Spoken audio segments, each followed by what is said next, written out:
ఇప్పుడు మీ ఉత్సాహం చూస్తే నాకు కూడా పాత రోజులు జ్ఞాపకం వస్తున్నాయి. నేను స్టూడెంట్గా ఉన్నప్పుడు మీకంటే కూడా హుషారుగా ఉండేవాడిని. రోజుల్లో మీరు చూస్తే నేను ఆ రోజు యూనివర్సిటీ నుంచే ఎమ్మెల్యేగా పోటీ చేశాను. స్టూడెంట్ రాజకీయాల నుంచి ప్రజాక్షేత్రంలోకి వచ్చిన నేను మిమ్మల్ని చూస్తే చాలా గర్వపడుతున్నా. మళ్ళా పాత రోజులు నాకు జ్ఞాపకం వస్తున్నాయి. నాకు పాత రోజులు గుర్తు చేసిన మిమ్మల్ని అందరినీ మనస్ఫూర్తిగా అభినందిస్తున్నా. ధన్యవాదాలు, అభినందనలు, శుభాభినందనలు. ఇప్పుడు ఈ రోజు మీటింగ్ లో మనం ఒకసారి చూస్తే నియోజకవర్గ సమన్వయ కమిటీ చైర్మన్ కంచర్ల శ్రీకాంత్ గారు, ఇన్ఛార్జ్ అయినటువంటి పిఎస్ మునిరత్నం గారు, నియోజకవర్గ సమన్వయ కమిటీ కన్వీనర్ చంద్రశేఖర్ గారు, సమన్వయ కమిటీ కన్వీనర్ చంద్రశేఖర్ గారు, చిత్తూరు లోకసభ అభ్యర్థి గౌరవనీయులు దగ్గుమళ్ల ప్రసాదరావు గారు, తెలుగు యువత కోఆర్డినేటర్ సత్యేంద్ర శేఖర్ గారు, organising secretary doctor Suresh Babu గారు, మాజీ శాసన మండలి సభ్యులు గౌరవనీయులు గౌరవాని శ్రీనివాసులు గారు, జిల్లా పార్టీ అధ్యక్షులు సిఆర్ రాజన్ గారు, నియోజకవర్గం తెలుగుదేశం అధ్యక్షుడు వెంకటేష్ గారు, ప్రధాన కార్యదర్శి చలం గారు, యువత నాయకులు మణి గారు, యువత రాష్ట్ర నాయకులు పార్సారథి గారు, ఐటీడీపీ అధ్యక్షుడు రాజేంద్ర గారు, పార్లమెంట్ నాయకులు వినోద్ గారు, రాష్ట్ర నాయకులు శరవణ గారు, కుప్పం మండల పార్టీ అధ్యక్షులు సుబ్బు గారు, యువత అధ్యక్షుడు మండలం గుడిపల్లి లక్ష్మీపతి గారు, శాంతిపురం యువత అధ్యక్షుడు సుబ్బు గారు, రామకుప్పం పట్టణానికి కూడా ఒకటే పేరుంది, ముగ్గురు కూడా సుబ్బులు ఉన్నారు ఇక్కడ. ఆ ముగ్గురికి కుప్పం మండల యువత ప్రధాన కార్యదర్శి సురేష్ గారు, గుడిపల్లి యువత ప్రధాన కార్యదర్శి సురేష్ గారు, శాంతిపురం మండల యువత ప్రధాన కార్యదర్శి శివ గారు, రామకుప్పం వెంకటాచలం గారు, బీసీసీఎల్ అధ్యక్షులు మురళి గారు, ప్రధాన కార్యదర్శి వెంకటేష్ గారు, నడుమూరు నాయకులు సంతోష్ గారు, ఐటీడీపీకి సంబంధించిన సుబ్రహ్మణ్యం గారు, మంజునాథ్ గారు, రామ్మూర్తి గారు, సురేష్ గారు, కుప్పం పట్టణ అధ్యక్షులు సురేష్ గారు, అందరికి కూడా, ఎందుకంటే పేర్లు చెప్పాలి, వాళ్ళకు కూడా గుర్తింపు రావాలి. మనం ఒక నాయకులు కావాలంటే ఆ నాయకత్వాన్ని గుర్తించినప్పుడే నాయకులు అవుతారు. మీ అందరినీ చూస్తే చాలా ఆనందంగా ఉంది నాకు. ఈరోజు 1,00,000 ఓట్లు సునాయాసంగా మెజారిటీ వస్తుంది. దీంట్లో అనుమానం ఏమాత్రం లేదు. 1,00,000 మెజారిటీ మీరు సాధిస్తున్నారు. ఆ తర్వాత నేనేం చేయబోతానో చేసి చూపిస్తాను ఈ నియోజకవర్గానికి. సిద్ధంగా ఉన్నారా మీరు? సిద్ధంగా ఉన్నారా మీరు? తమ్ముళ్ళు అయితే ఎప్పుడు కూడా, గతంలో కూడా ఎప్పుడైనా ఒక బ్రాండ్ ఉంటే ఆ బ్రాండ్కు ఒక చరిత్ర ఉంటుంది. మీరందరూ గుర్తుపెట్టుకోవాల్సిన అవసరం ఉంది. అందుకే నేను ఈ సందర్భంగా మేమందరికీ ఒకటే విజ్ఞప్తి చేస్తున్నా. నేను ఎప్పుడు యువతను చూసినా నాకు ఒక ఉత్సాహం, కొత్త ఎనర్జీ వస్తుంది. దానికి కారణం నేను ఆధారపడిందే యువశక్తి పైన, పనిచేసిందే యువత కోసం. ఈరోజు మీరు ఒక్క విషయం గుర్తుపెట్టుకోవాలి. ప్రపంచంలో ఎక్కడైతే యువత సమర్థవంతంగా ఉంటుందో ఆ యువతదే విజయం. మీరు ఇక్కడుండే యువత గుర్తుపెట్టుకోవాల్సింది, కొంతమంది అప్పటికి పుట్టుంటారు, కొంతమంది కొత్తగా పుట్టి మళ్ళా పెద్దవాళ్ళు అయి ఉంటారు. అంటే 95లో నేను ఆ రోజు ఆలోచించాను, ఈ రాష్ట్రం కోసం ఏం చేస్తే నా యువతకు బాగుపడతారని ఆలోచిస్తే అప్పుడే నాకు గుర్తొచ్చింది, ప్రపంచంతో ఒక విజన్ ఇచ్చాను. ఇదే ఇన్ఫర్మేషన్ టెక్నాలజీ. దేశంలో ఎవ్వరూ ఆలోచన కంటే ముందుగా ఆలోచించే పార్టీ తెలుగుదేశం పార్టీ. ఆలోచించిన వ్యక్తి నేనేనని చెప్పి మీకు తెలియజేస్తున్నా.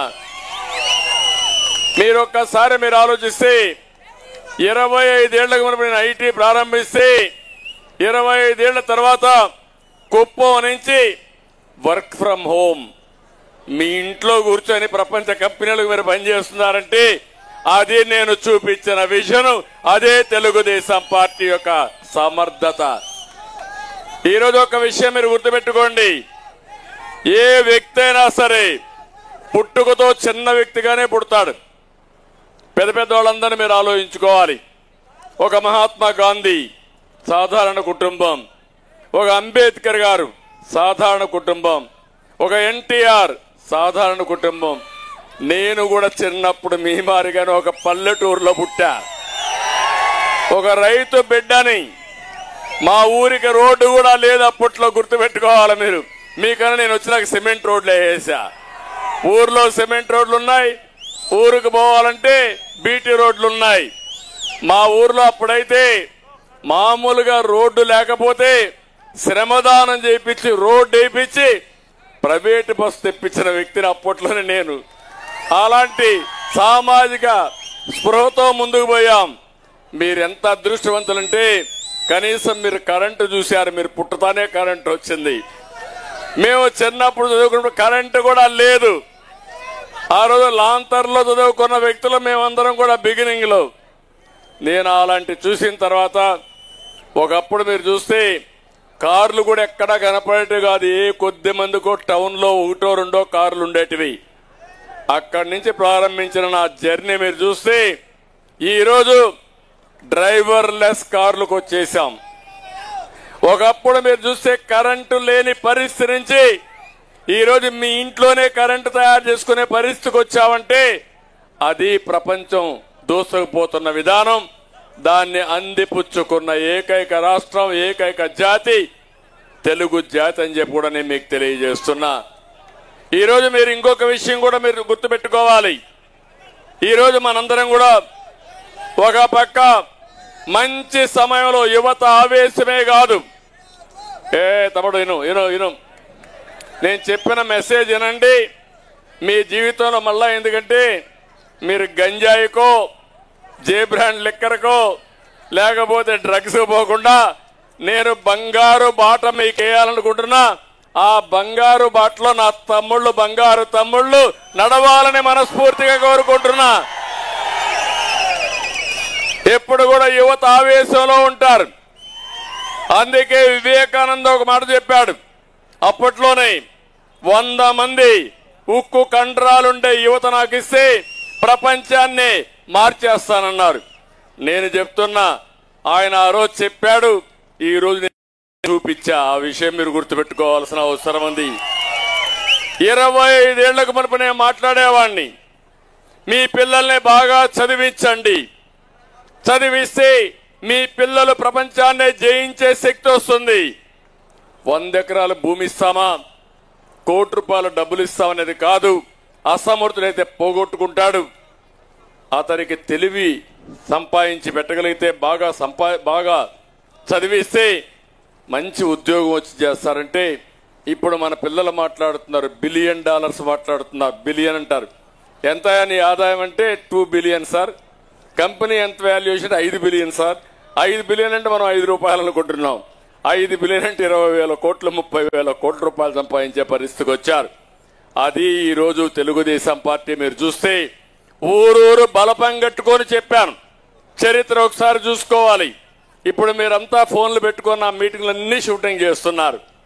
మీ ఎవరున్నా ఉంటే మీ ఇంటికి కూడా చెప్తున్నారు, లేకపోతే రాబోయే భార్యకు కూడా కావాలంటే లైన్లో పెట్టి వాళ్ళకు కూడా బ్రాడ్కాస్ట్ చేసే పరిస్థితికి వస్తున్నారు. అంటే మీరు గుర్తుపెట్టుకోవాల్సింది, అప్పుడు ఒక ఫోన్ లేదు.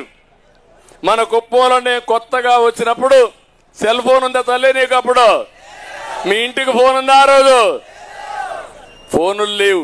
నేను అన్నాను అప్పుడు ఎలక్ట్రానిక్ ఎక్స్చేంజ్ పెడతానని. అంటే 89లో అందరూ నా మీద పడిపోయారు.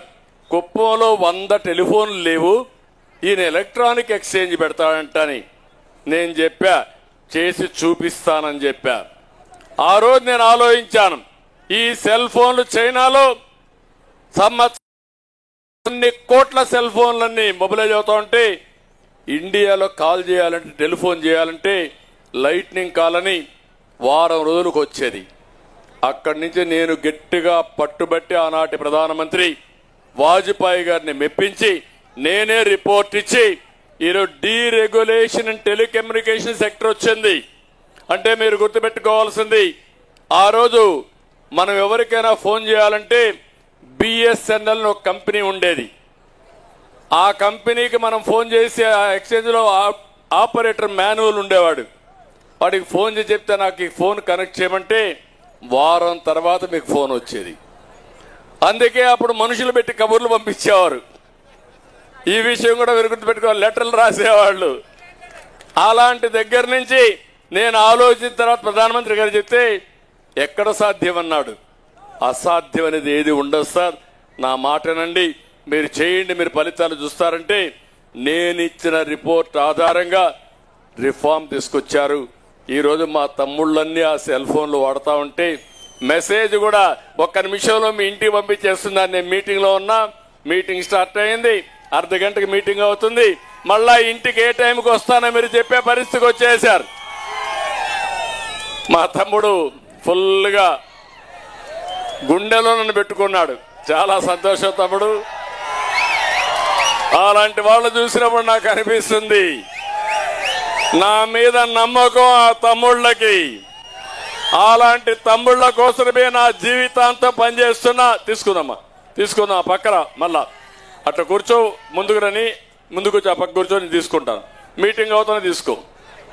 కాబట్టి నేను మిమ్మల్ని అందరినీ కోరేది, ఈరోజు మనం గుర్తుపెట్టుకోవాలి, ఇలాంటి దూసుకుపోయే ప్రపంచంలో, ఆధునిక యుగంలో, నాలెడ్జ్ ఎకానమీలో మన రాష్ట్రం ఎక్కడుందో ఒక్కసారి మీరు ఆలోచించుకోవాలి.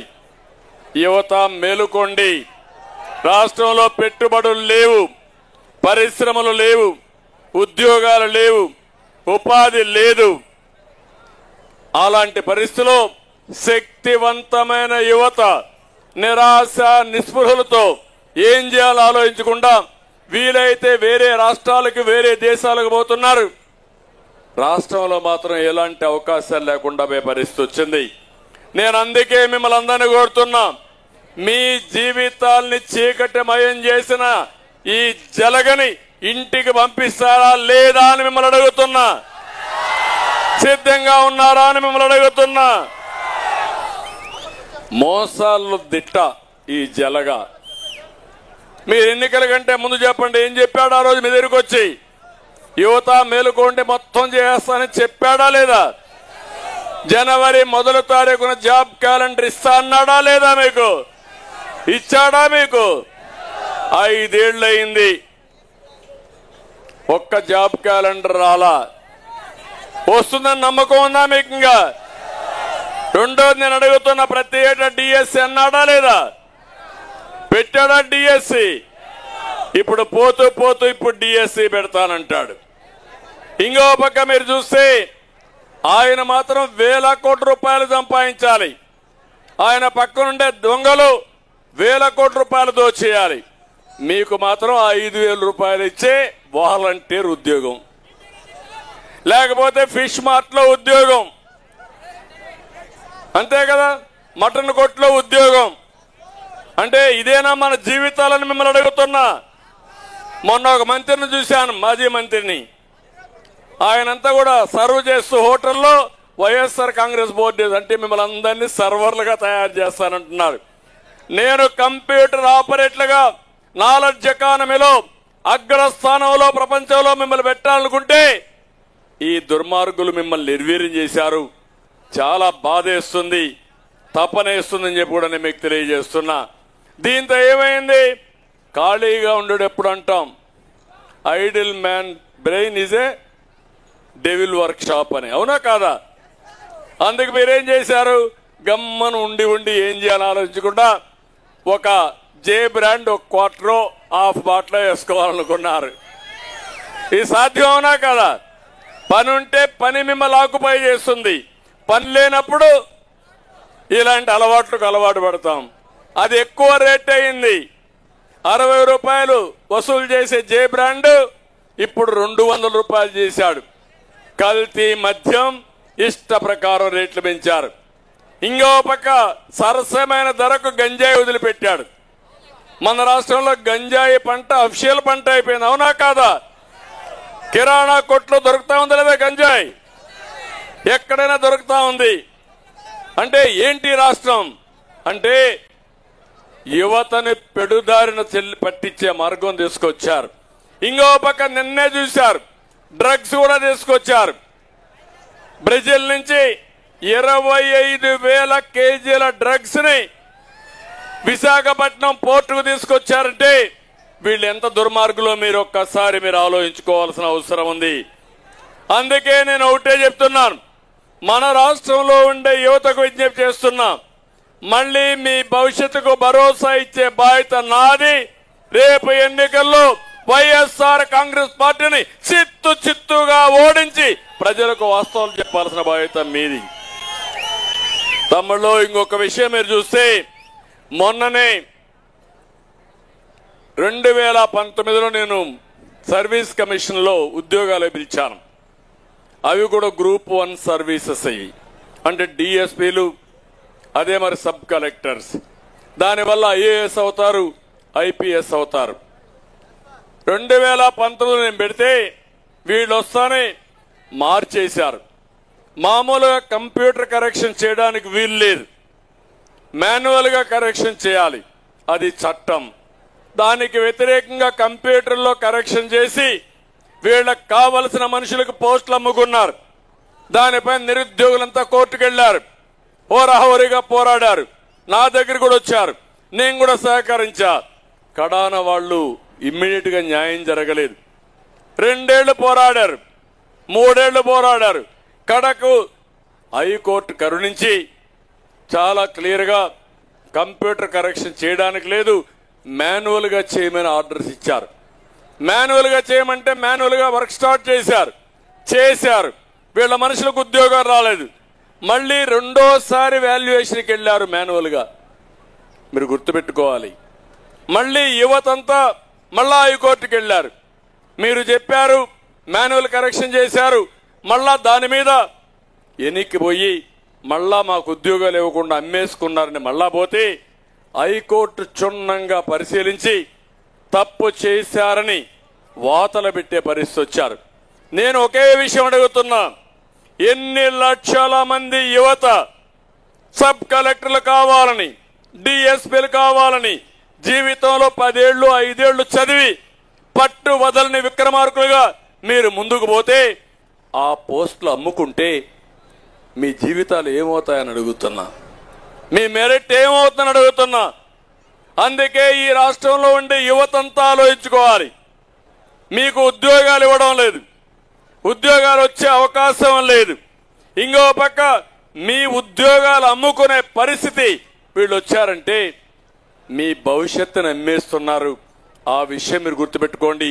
నేను అందుకే మొన్న చెప్పాను, ఖబర్దార్ జాగ్రత్తగా ఉండాలి. జగన్మోహన్ రెడ్డిని హెచ్చరిస్తున్నా, సర్వీస్ కమిషన్ చైర్మన్ ఆ రోజు పనిచేసిన వ్యక్తిని హెచ్చరిస్తున్నా, మా పిల్లల భవిష్యత్తును అంధకారం నెట్టిన మిమ్మల్ని శిక్షిస్తా, వదిలిపెట్టను, ఖబర్దార్ జాగ్రత్తగా ఉండమని హెచ్చరించానని చెప్పి కూడా నేను మీకు తెలియజేస్తున్నా. కానీ ఈ హెచ్చరికలు వీళ్ళు భయపడరు. మీరు ఒకసారి చూడండి, ఒకప్పుడు పెట్టుబడులకు ఆంధ్రప్రదేశ్ చిరునామా. నేను సీఎం అయిన తర్వాత సమైక్య ఆంధ్రప్రదేశ్ లో ప్రపంచం అంతా తిరిగి పెట్టుబడులు తీసుకొచ్చాను. మళ్ళీ ఆంధ్రప్రదేశ్ విడిపోయిన తర్వాత 16 లక్షల కోట్ల రూపాయల పెట్టుబడులు వచ్చాయి. అనంతపూర్ జిల్లా పేద జిల్లా, నీళ్లు లేని జిల్లా, అలాంటి జిల్లాలో ఇండస్ట్రీ వస్తుందని ఎవ్వరూ కలగనలేదు. అప్పుడు నేను ఆలోచించి కియా మోటార్స్ రావాలని చెప్పి ప్రయత్నం చేశా. కియా మోటార్స్ మీరు చూస్తే మహారాష్ట్ర పోటీ పడ్డారు, తమిళనాడు పోటీ పడ్డారు, సాక్షాత్ ప్రధానమంత్రి నరేంద్ర మోడీ గారి రాష్ట్రం కూడా గుజరాత్ పోటీ పడ్డారు. ఎక్కడా కాదని మన దగ్గరికి వచ్చారంటే అది తెలుగుదేశం పార్టీ చూపించిన చొరవ సమర్థత. దగ్గర మన దగ్గరే తయారైన కార్లు ఈరోజు ప్రపంచం అంతా తిరుగుతున్నాయి. కొన్ని వందల వేల కోట్ల రూపాయల ఆదాయం వస్తా ఉంది. మన యువతకు ఉద్యోగాలు వచ్చాయి. మనం అన్ని చేస్తే పక్కనే ఒక జాకీ పరిశ్రమ వస్తే దానికి వాటా అడిగి తరిమేశారు. ఈ జిల్లాలో మీరు ఒకసారి చూస్తే అమర్ రాజా బ్యాటరీస్, ఈ జిల్లా వాసి అమెరికా నుంచి వచ్చాడు, ఇండస్ట్రీ పెట్టాడు తిరుపతిలో, కొన్ని వందల వేల మందికి ఉద్యోగాలు ఇచ్చాడు. అలాంటి ఇండస్ట్రీ పైన పడి ఆ ఇండస్ట్రీని తరివేస్తే ఆంధ్రప్రదేశ్లో మేము పెట్టుబడులు పెట్టాం. మేము నేరుగా పోయి తెలంగాణలో వేరే రాష్ట్రాల్లో పెడతామంటే వేరే రాష్ట్రాల్లో పెట్టే పరిస్థితికి వచ్చారు. అంటే ఈ రాష్ట్రంలో పుట్టిన వ్యక్తులు పెట్టుబడులు పెట్టకుండా వీళ్ళకు వాటాలు వీళ్ళ దాడులు తట్టుకోలేక పారిపోయే పరిస్థితికి వచ్చారు. నిన్న కూడా నేను చూశాను. ఏదైతే ఒక వ్యక్తి చెప్తున్నాడు, మేము ఇక్కడ ఇండస్ట్రీ పెట్టాం, ఇక్కడ ఎమ్మెల్యే ఉన్నాడు, వాటా అడిగాడు, డబ్బులు అడిగాడు, ఇవ్వమంటే మా మీద లేనిపోని పెత్తనం చేసి మా ఇండస్ట్రీ క్లోజ్ చేయించారు. సిద్ధాంతపరంగా పోరాడాం. మళ్ళీ మీరు వస్తే తప్ప మా ఇండస్ట్రీ మేము నడపలేమని వాళ్ళు చెప్పే పరిస్థితికి వచ్చారు. మీరు యువత అనుకుంటారు ఒకసారి, ఇది నాకేం పోయింది, ఎక్కడో జరిగింది అని మీరు అనుకుంటే, అందుకే ఈరోజు రాష్ట్రంలో వీళ్ళ ఆటలు సాగుతున్నాయని చెప్పి కూడా నేను మీకు తెలియజేస్తున్నా. 5 ఏళ్లయింది, ₹1 పెట్టుబడి వచ్చిందా మీరు ఆలోచించండి. ఒక తమ్ముడికి ఉద్యోగం వచ్చిందా మీరు ఆలోచించండి. ఏంటి అరాచకం అంటే, ఒక ముఖ్యమంత్రిగా ఉండే నేను గర్వపడతాను. సమైక్య ఆంధ్రప్రదేశ్లో 9 ఏళ్లలో హైదరాబాద్ నగరాన్ని నిర్మాణం చేసి ప్రపంచ పటంలో పెట్టిన ఘనత తెలుగుదేశం పార్టీది. ఇప్పుడు మీరు ఒకసారి ఆలోచించుకుంటే నాకు అదే తృప్తి. నన్ను మర్చిపోవచ్చు, లేకపోతే అక్కడ పోయినప్పుడు నాకు ఓట్లేయకపోవచ్చు, కానీ నాకు ఆనందం, నా మనస్సు ఒకటి ఉంది, నా మనస్సాక్షిగా ఆలోచిస్తాను. ఎయిర్పోర్ట్లో దిగితే నా పేరు చెప్పరు, కానీ అది చూసినప్పుడు నేనే చేశానని గర్వపడతాను. జాతి తప్పకుండా గుర్తు పెట్టుకుంటుంది. ఒక కియా మోటార్ దగ్గరికి పోయినప్పుడు ఇప్పుడు బుకాయిస్తారు, కానీ వాళ్ళ మనసుకు కూడా తెలుసు ఎవరు తెచ్చారు, ఎట్ట తెచ్చారు, వాళ్ళకు కూడా తెలుసు. అదే శాశ్వతం, చేసిన పనులు శాశ్వతం. ఏదైతే దానిపైన కూడా కేసులు పెట్టారు, మా తమ్ముడు చెప్పి దానిపైన కూడా కేసులు పెట్టారు. ఆస్తులు అమ్మేసుకోవడం పైన కూడా కేసులు పెట్టారు. ఇంకొక విషయం కూడా ఆలోచించాలి. ఒక కియా మోటార్కి ఎంత ల్యాండ్ ఇచ్చామంటే 600 ఎకరాలు. నీళ్లు లేవంటే గొల్లపల్లి రిజర్వాయర్ 6 నెలల్లో పూర్తి చేసి హందిరి నీవా నీళ్లు తీసుకొచ్చి గొల్లపల్లిలో పెట్టి కియా మోటార్ మేనేజ్మెంట్ కన్విన్స్ చేసి నా మాట నేను నిలబెట్టా, నీ మాట నువ్వు నిలబెట్టు, ఇండస్ట్రీ పెట్టి 1.5 సంవత్సరంలో మొదటి కారు బయట రావాలంటే నేనే పోయి ఆ ఇండస్ట్రీ ఇనాగరేట్ చేసి మొదటి కారు బయట తీసుకొచ్చిన ఘనత తెలుగుదేశం పార్టీది. అది మనం చేయాల్సిన పనులు. 12 లక్షల కార్లు ఈరోజు కియా కార్లు రోడ్డు మీద తిరుగుతున్నాయి. అది చూసినప్పుడు మనకు ఆనందం. అక్కడే కంపారిజన్ చెప్తున్నా. ఇది బెంగళూరుకు దగ్గర నేను పెట్టింది, అనంతపూర్కి దగ్గర, హిందూపూర్ దగ్గర ఇంకా అవతల 8,000 ఎకరాలు లేపాక్షి పార్కు కోసం, నాలెడ్జ్ పార్క్ కోసం అక్వైర్ చేశారు. అదొక పెద్ద స్కామ్. అది రాజశేఖర్ రెడ్డి గారు ఉన్నప్పుడే అక్వైర్ చేసి అదొక కేసు అయి ఈరోజు కోర్టుల్లో ఉంది. అదే మరిగా అది సిక్ ఇండస్ట్రీ అయిపోయి దివాలా తీసే పరిస్థితికి వచ్చింది. ఇప్పుడు ఈ ముఖ్యమంత్రి వచ్చిన తర్వాత భూమి మీద కన్నుబడింది. 10,000 కోట్ల రూపాయలు విలువ చేసే ఆస్తిని 500 కోట్లు కొట్టేయాలని వీళ్ళ బావమరిది ఉంటే, వీళ్ళ బావ ఉంటే ఆ బావ ద్వారా టెండర్లు పెట్టాడు. మీరు గుర్తుపెట్టుకోవాలి, నేను చేసింది కియా మోటార్ తీసుకొచ్చి మీకు ఉద్యోగాలు ఇప్పించి ఆ ప్రాంత అభివృద్ధి చేస్తే అక్కడ భూమి కొట్టేసి 10,000 కోట్ల రూపాయలు దోచుకోవాలనుకున్న వ్యక్తి, స్కాముల్లోనే స్కాములు చేసిన వ్యక్తి, దుర్మార్గమైన వ్యక్తి ఈ జగన్మోహన్ రెడ్డి. ఆ విషయం మీరు గుర్తుపెట్టుకోవాల్సిన అవసరం ఉంది. నేను ఈ విషయాలన్నీ మీకు ఎందుకు చెప్తున్నానంటే మీలో ఒక అవగాహన పెరగాలి, యువతలో ఒక సామాజిక బాధ్యత రావాలి, సామాజిక స్పృహ రావాలి. ఏ నాయకుడైనా తప్పు చేసి ప్రజా జీవితంలో ప్రజా కోర్టులో శిక్షించే విధంగా యువత పోరాడితేనే ఈ దేశం బాగుపడుతుంది. మీరు పోరాడకపోతే మనకే నష్టం అని చెప్పి కూడా నేను మీకు తెలియజేస్తున్నా. 1-2 కంపెనీలు కాదు, చాలా కంపెనీలు వెళ్ళిపోయినాయి. మీరు ఒక విషయం మన నియోజకవర్గంలో జరిగేటి చూస్తే ఇక్కడే గ్రనైట్ ఉంది. కుప్పం గ్రనైట్ ప్రపంచంలోనే చాలా పాపులర్ గ్రనైట్. గడిచిన 5 సంవత్సరాలు ఎంత దోపిడీ చేశారో మీరే చూడండి. 30 సంవత్సరాలు నేను ఎమ్మెల్యేగా ఉన్నాను, 14 సంవత్సరాలు ముఖ్యమంత్రిగా ఉన్నాను, సమైక్య ఆంధ్రప్రదేశ్లో ఉన్నా, ఇప్పుడు ఉన్నా.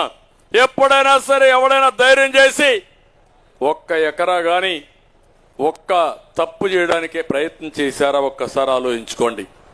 నేను మొన్న పోయి చూశాను. మొన్న పోయి చూస్తే కేజీఎఫ్ తరహాలో మొత్తం గ్రనైట్ దవ్వుకొని అమ్మేసుకునే పరిస్థితికి వచ్చారు. అంటే మన దగ్గరనే ఇలాంటి జరిగాయంటే రాష్ట్రం మొత్తం పరిశ్రమలు పరారైపోయినాయి. భూగర్భ ఖనిజ సంపద మొత్తం లూటీ చేసే పరిస్థితికి వచ్చారు. ఒక పక్క గ్రనైట్ పోయింది, ఒక పక్క ఇసుక పోయింది, ఇంకో పక్క వెరైటీస్ పోయినాయి, ఇంకో పక్క అల్యూమినియం పోయింది.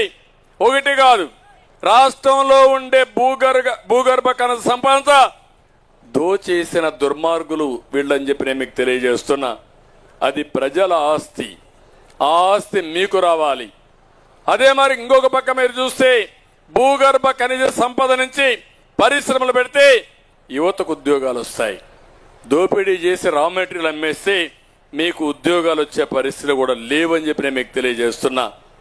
ఇప్పుడు కొత్తగా ఒక థియరీకి వచ్చారు. వీళ్ళకి లిక్కర్లో డబ్బులు వచ్చాయి, మద్యంలో అది ఒక స్టాచ్యురేషన్కి వచ్చేసింది. దాని తర్వాత గంజాయి అమ్మి డబ్బులు సంపాదించుకోవడానికి వీళ్ళ మనుషులు ముందుకు వచ్చారు. దానిపైన ఏమీ మాట్లాడే పరిస్థితులు వీళ్ళు లేరు. ఇప్పుడు డ్రగ్స్ తీసుకొచ్చి మీ జీవితాలు ఆడుకుంటూ జాతిని నిర్వీర్యం చేస్తూ నాశనం చేస్తూ డబ్బులు సంపాదించుకోవాలని ప్రయత్నం చేస్తున్నారంటే చాలా బాధేస్తుంది.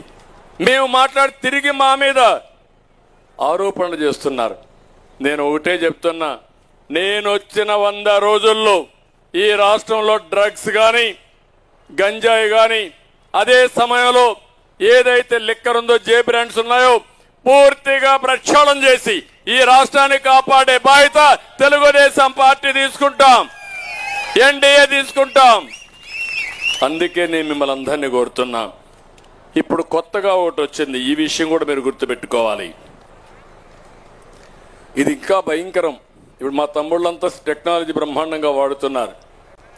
టెక్నాలజీ కానీ దుర్మార్గుడి చేతుల్లో ఉంటే ఎంత అరిష్టమో మీరు ఒక్కసారి మా తమ్ముడు ఇంటికి పంపిస్తున్నాడు, చూపిస్తున్నాడు, వాళ్ళ ఇంట్లో వాళ్ళ మిస్సెస్ కొలకందరూ చూపిస్తున్నాడు.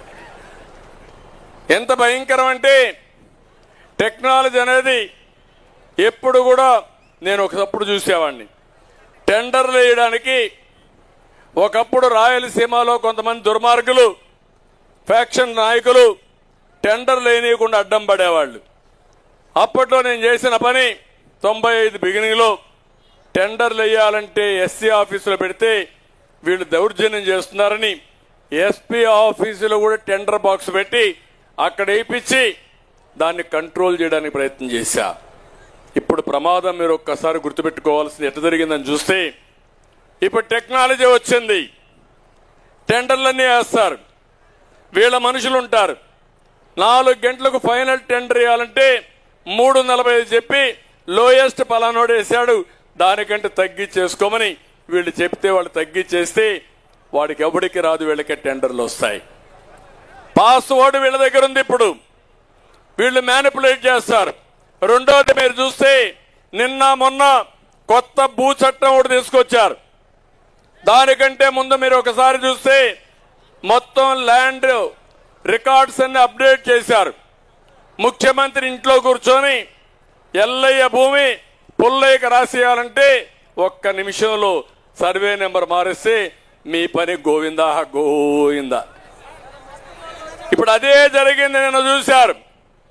సుబ్బారావు అనే వ్యక్తి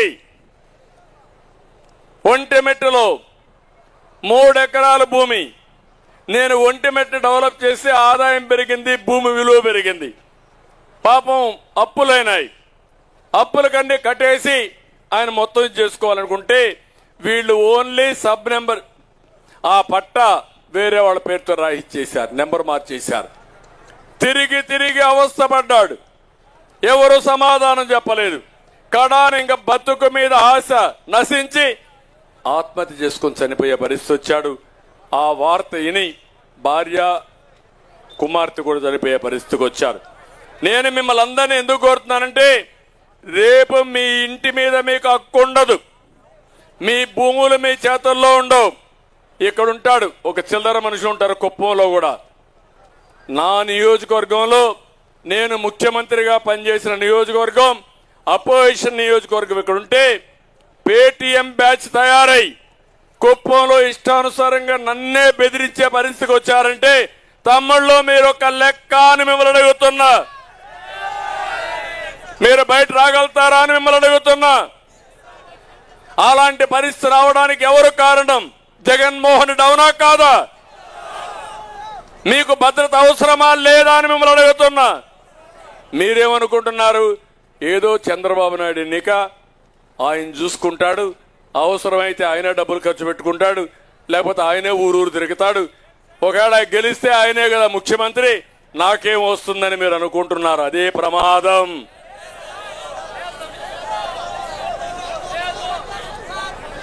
మీరు ఇక్కడుండే వాళ్లే కాదు, రాష్ట్రంలో ఉండే యువత ఓటేయడానికి సిద్ధంగా ఉన్నారు. కానీ ఎదురు తిరగాల్సిన అవసరం ఉంది, తిరుగుబాటు చేయాల్సిన అవసరం ఉంది. వైఎస్ఆర్ కాంగ్రెస్ పార్టీని చిత్తుగా ఓడించి జీవితంలో ఎప్పుడు ప్రజా జీవితంలో ఉండకుండా, ప్రజాక్షేత్రంలో ఉండకుండా చేయాల్సిన అవసరం ఉంది. చూసారా, ఇప్పుడు ఎడుగుడు భోజనం చేస్తారు. చెప్పండి, నువ్వు నీ పార్టీకి నీకు చెల్లి అయిపోయింది, పోయే రోజులు వచ్చాయి, ఇంకా నువ్వు పరిస్థితే లేదని చెప్పి చూపించి ఓటేసి బుద్ధి చెప్పండి. చూపిస్తే కూడా మళ్ళా ప్రాబ్లం ఉంది, సీక్రెసీ ఓటింగ్ ఉంటుంది. నేను చూపిమన్నా కానీ కసిగా ఓటేసి చిత్తుగా ఓడించి మళ్ళీ వీళ్ళు కోరుకోకుండా మీరేం చేయాలంటే బాగా భూస్థాపితం చేసి దానిపైన సీసం కూడా వేసి కాంక్రీట్ చేసి తిరిగి కోలుకోలేని పరిస్థితి చేస్తారా అని మిమ్మల్ని అడుగుతున్నాను. మిమ్మల్ని నాకేం ముఖ్యమంత్రి పదవి కోసం కాదు. Be clear. 14 ఏళ్ళు ముఖ్యమంత్రి వచ్చేది, 15 ఏళ్ళు నేను అపోజిషన్ లీడర్ని. ఎవరికింత అవకాశం రాలేదు. కానీ నా బాధ, నా ఆవేదన, నేను ఆ రోజు ముఖ్యమంత్రిగా ఉండి ఒక ప్రభుత్వ పాలసీల వల్ల హైదరాబాద్ నగరాన్ని ప్రపంచంలో పెట్టా. అదే విధంగా ఐటీని ప్రోత్సహించి వాళ్ళందరినీ బాగా ఎక్కడికక్కడ నచ్చజెప్పి ప్రోత్సహించి చేయి. ప్రపంచంలో చూస్తే చాలా పెద్ద ఎత్తున ముందుకు పోయారు, పెట్టుబడులు పెట్టారు, ఇండస్ట్రీస్ పెట్టారు. ఒక్క విషయం మీరు గుర్తుపెట్టుకోండి, ప్రపంచంలో భారతదేశంలో ఉండే యువత నెంబర్ 1, అందులో 30% తెలుగు జాతి ఉందంటే అది తెలుగుదేశం పార్టీ చూపించిన చొరవ.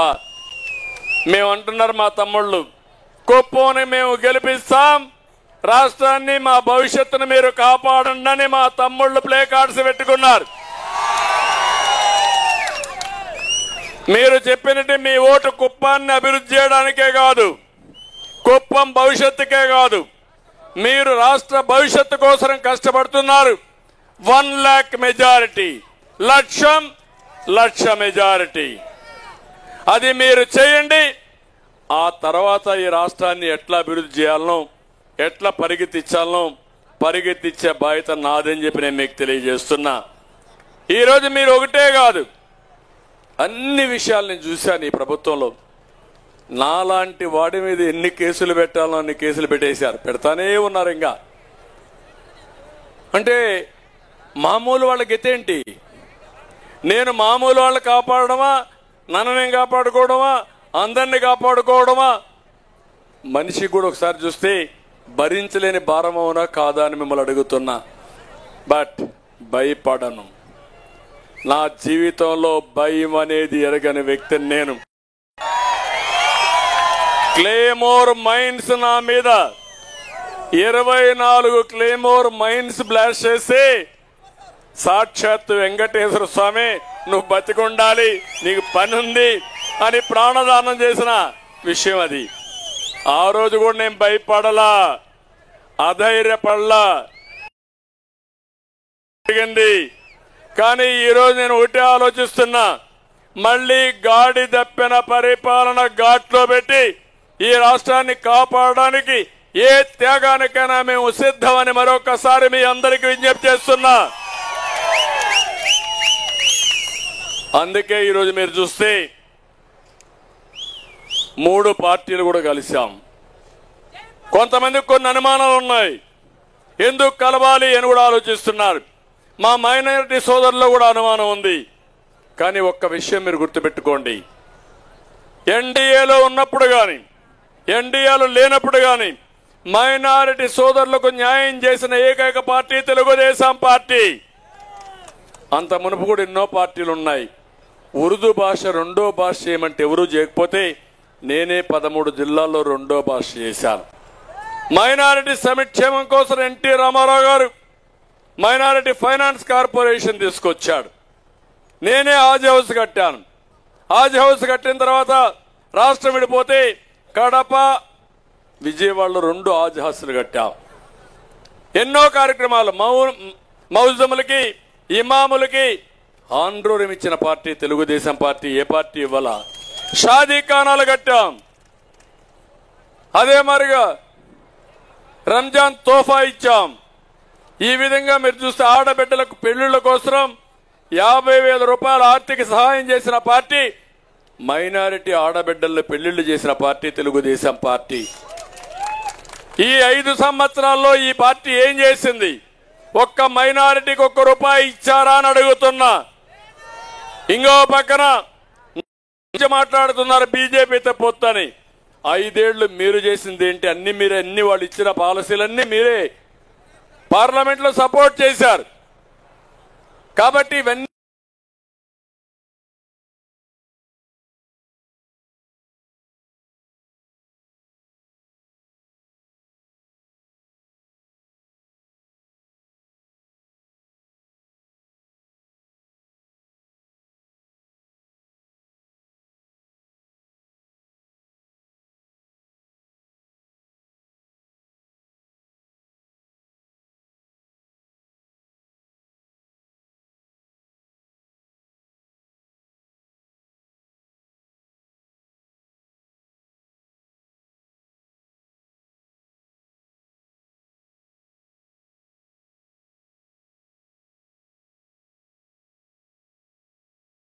మళ్ళీ వాళ్లే వస్తారు.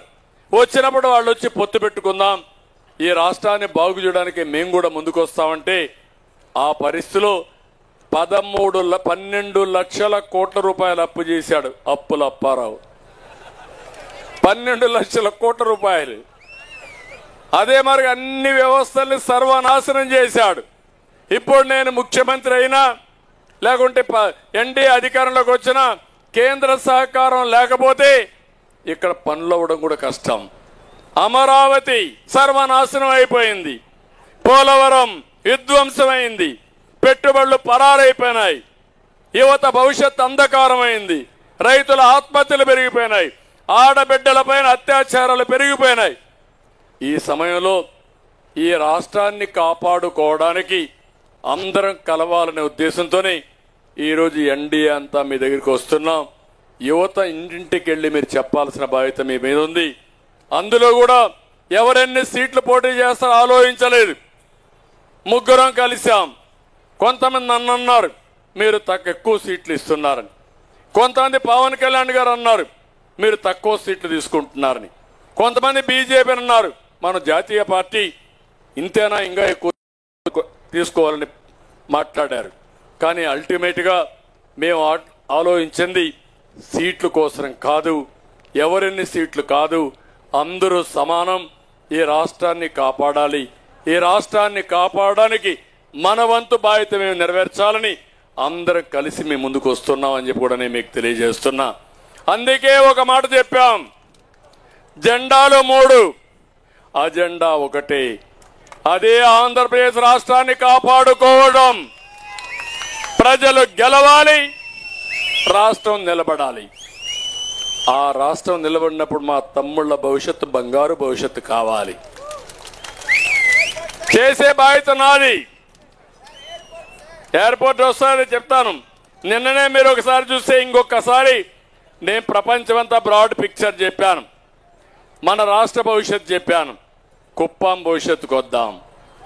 తమ్ముళ్ళు మీరు ఒకసారి చూస్తే యువగళంలో మీ అందరి కోసరం 20 లక్షల ఉద్యోగాలు ఇప్పిస్తారని నేను చెప్పాను.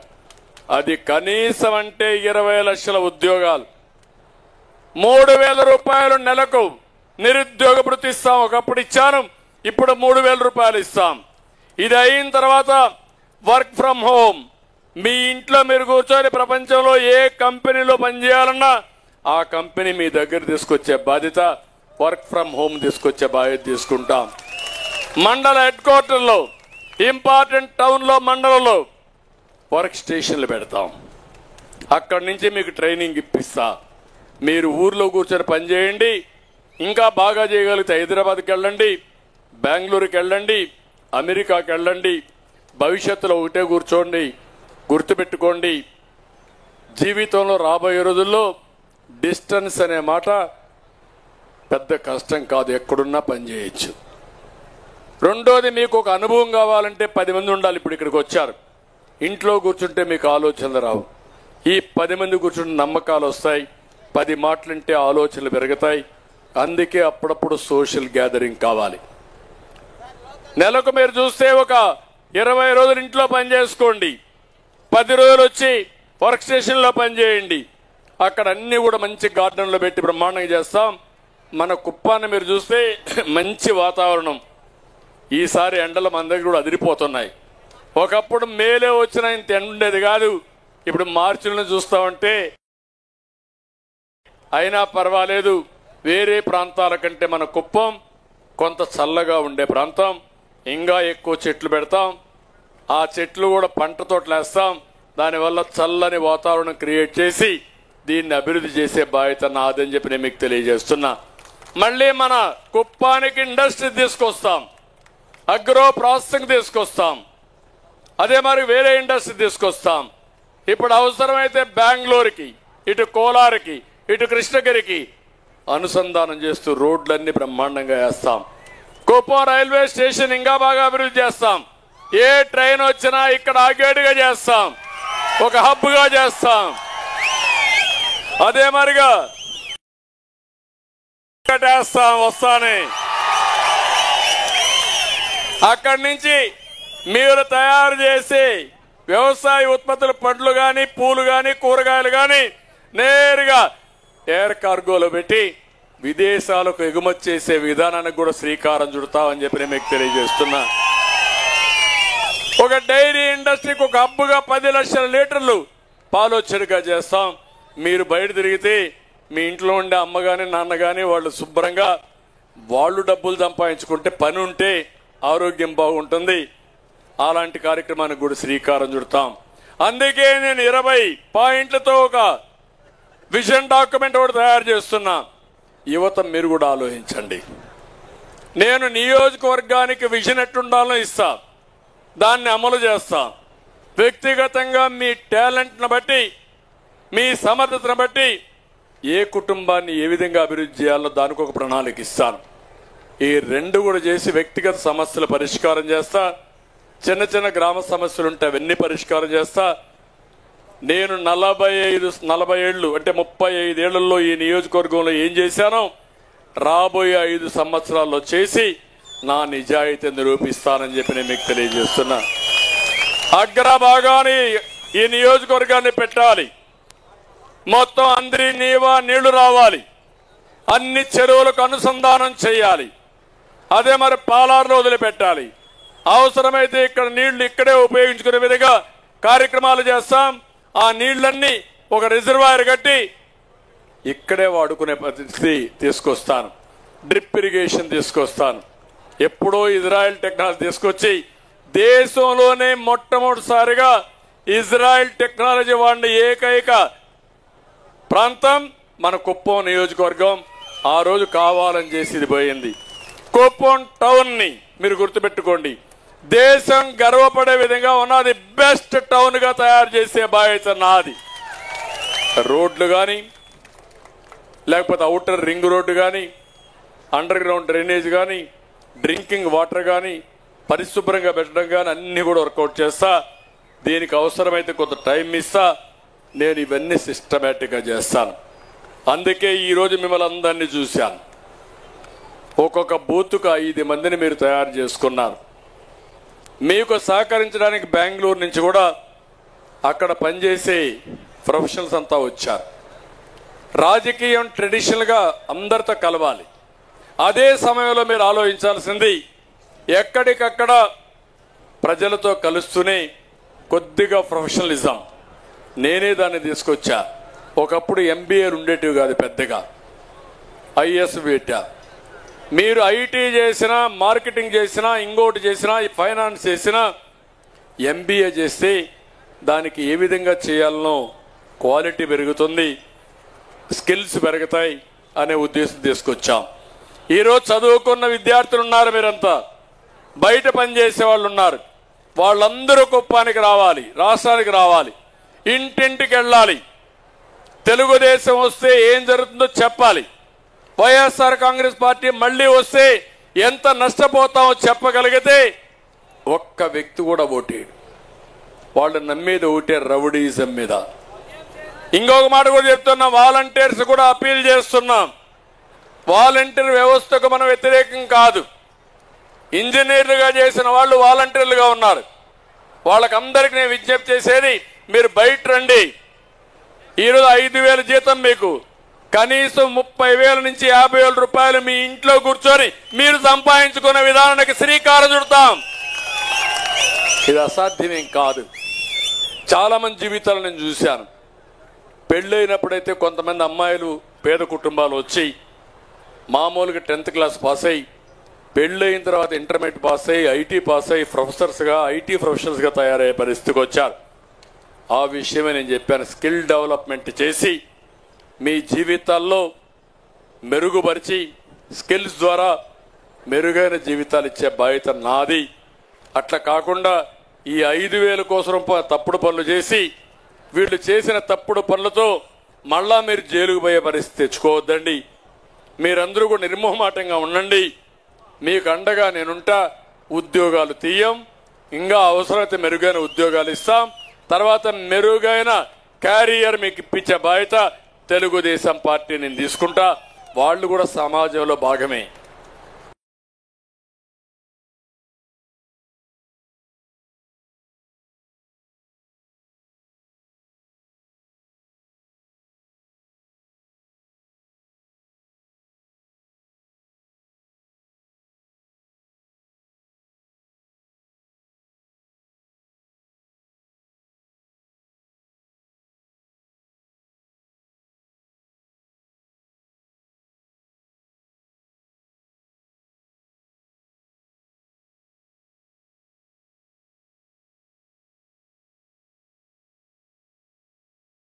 వ్యక్తి ఏ వ్యక్తిని వదిలిపెట్టమని చెప్పి నేను మీకు తెలియజేస్తున్నా. ప్రభుత్వ ఉద్యోగులు తీసుకునే జీతాలు అది ఎక్కడి నుంచి వస్తుందంటే మనం కట్టే ట్యాక్సెస్. వాళ్ళ పని ప్రజలకు సేవ చేయడం తప్ప ప్రజలకు ద్రోహం చేసే విధంగా రాజకీయాల్లో ఇన్వాల్వ్ కాకూడదు. ఆ విషయం వాళ్ళు గుర్తుపెట్టుకోవాల్సిన అవసరం ఉంది. అందుకే నేను మిమ్మల్ని అందరినీ ఈరోజు మిమ్మల్ని చూసిన తర్వాత ఒక ధైర్యం వచ్చింది. నేను ఎక్కువ సమయం కూడా తీసుకున్నా మీలో ఒక స్ఫూర్తినివ్వడానికి, ఒక ఆలోచన విధానాన్ని రేకెత్తించడానికి. ఆ విషయం మీరు గుర్తుపెట్టుకోండి. మీకు అనిపిస్తుంది సార్ ఏదో పెద్ద పెద్ద విషయాలు మాట్లాడుతున్నాడు, ఈ పెద్ద పెద్ద విషయాల వల్ల నాకేమొస్తుంది, ఇప్పుడు సాయంత్రం కాఫీ కావాలా, రాత్రికి భోజనం కావాలా, ఆ విషయం మాట్లాడాలయ్యినా అనే ఆలోచన వస్తుందేమో నేను అనుమానిస్తున్నావునా? 25 ఏళ్ల తర్వాత మీరు ఒక్కసారి ఆలోచించండి. ఈ దేశానికి విజన్ అనేది కావాలని చెప్పి 25 ఏళ్ల మునుపు 2020లో తీసుకొచ్చిన పార్టీ తెలుగుదేశం పార్టీ. ఆ రోజు అందరూ నన్ను ఎగతాళి చేశారు. విజన్ అంటే ఇది ఒక 420 అన్నారు. నేను చెప్పా 420 కాదు, చేతగానోళ్ళరా మీరే చూస్తారంటే ఇప్పుడు నన్ను విమర్శించిన వాళ్ళు సిగ్గుపడుతున్నారు.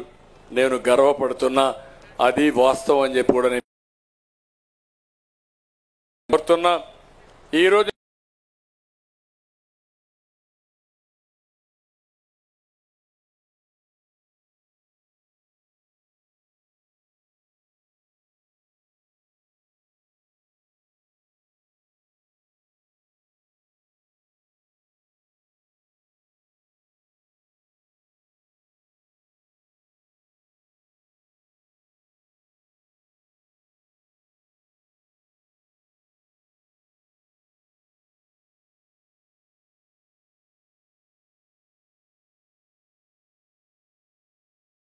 నేను మాట్లాడిన విషయాలన్నీ మీ సెల్ ఫోన్లో పెట్టుకొని, లేకుంటే మీరు కూడా కావాలంటే కామెంట్ చేసి ఎడిట్ చేసి ఇంటింటికి తీసుకుపోయి ఎందుకు మీ ఓటేయమంటున్నావు చెప్పగలిగితే వాళ్ళ మనసు కూడా కరుగుతుంది.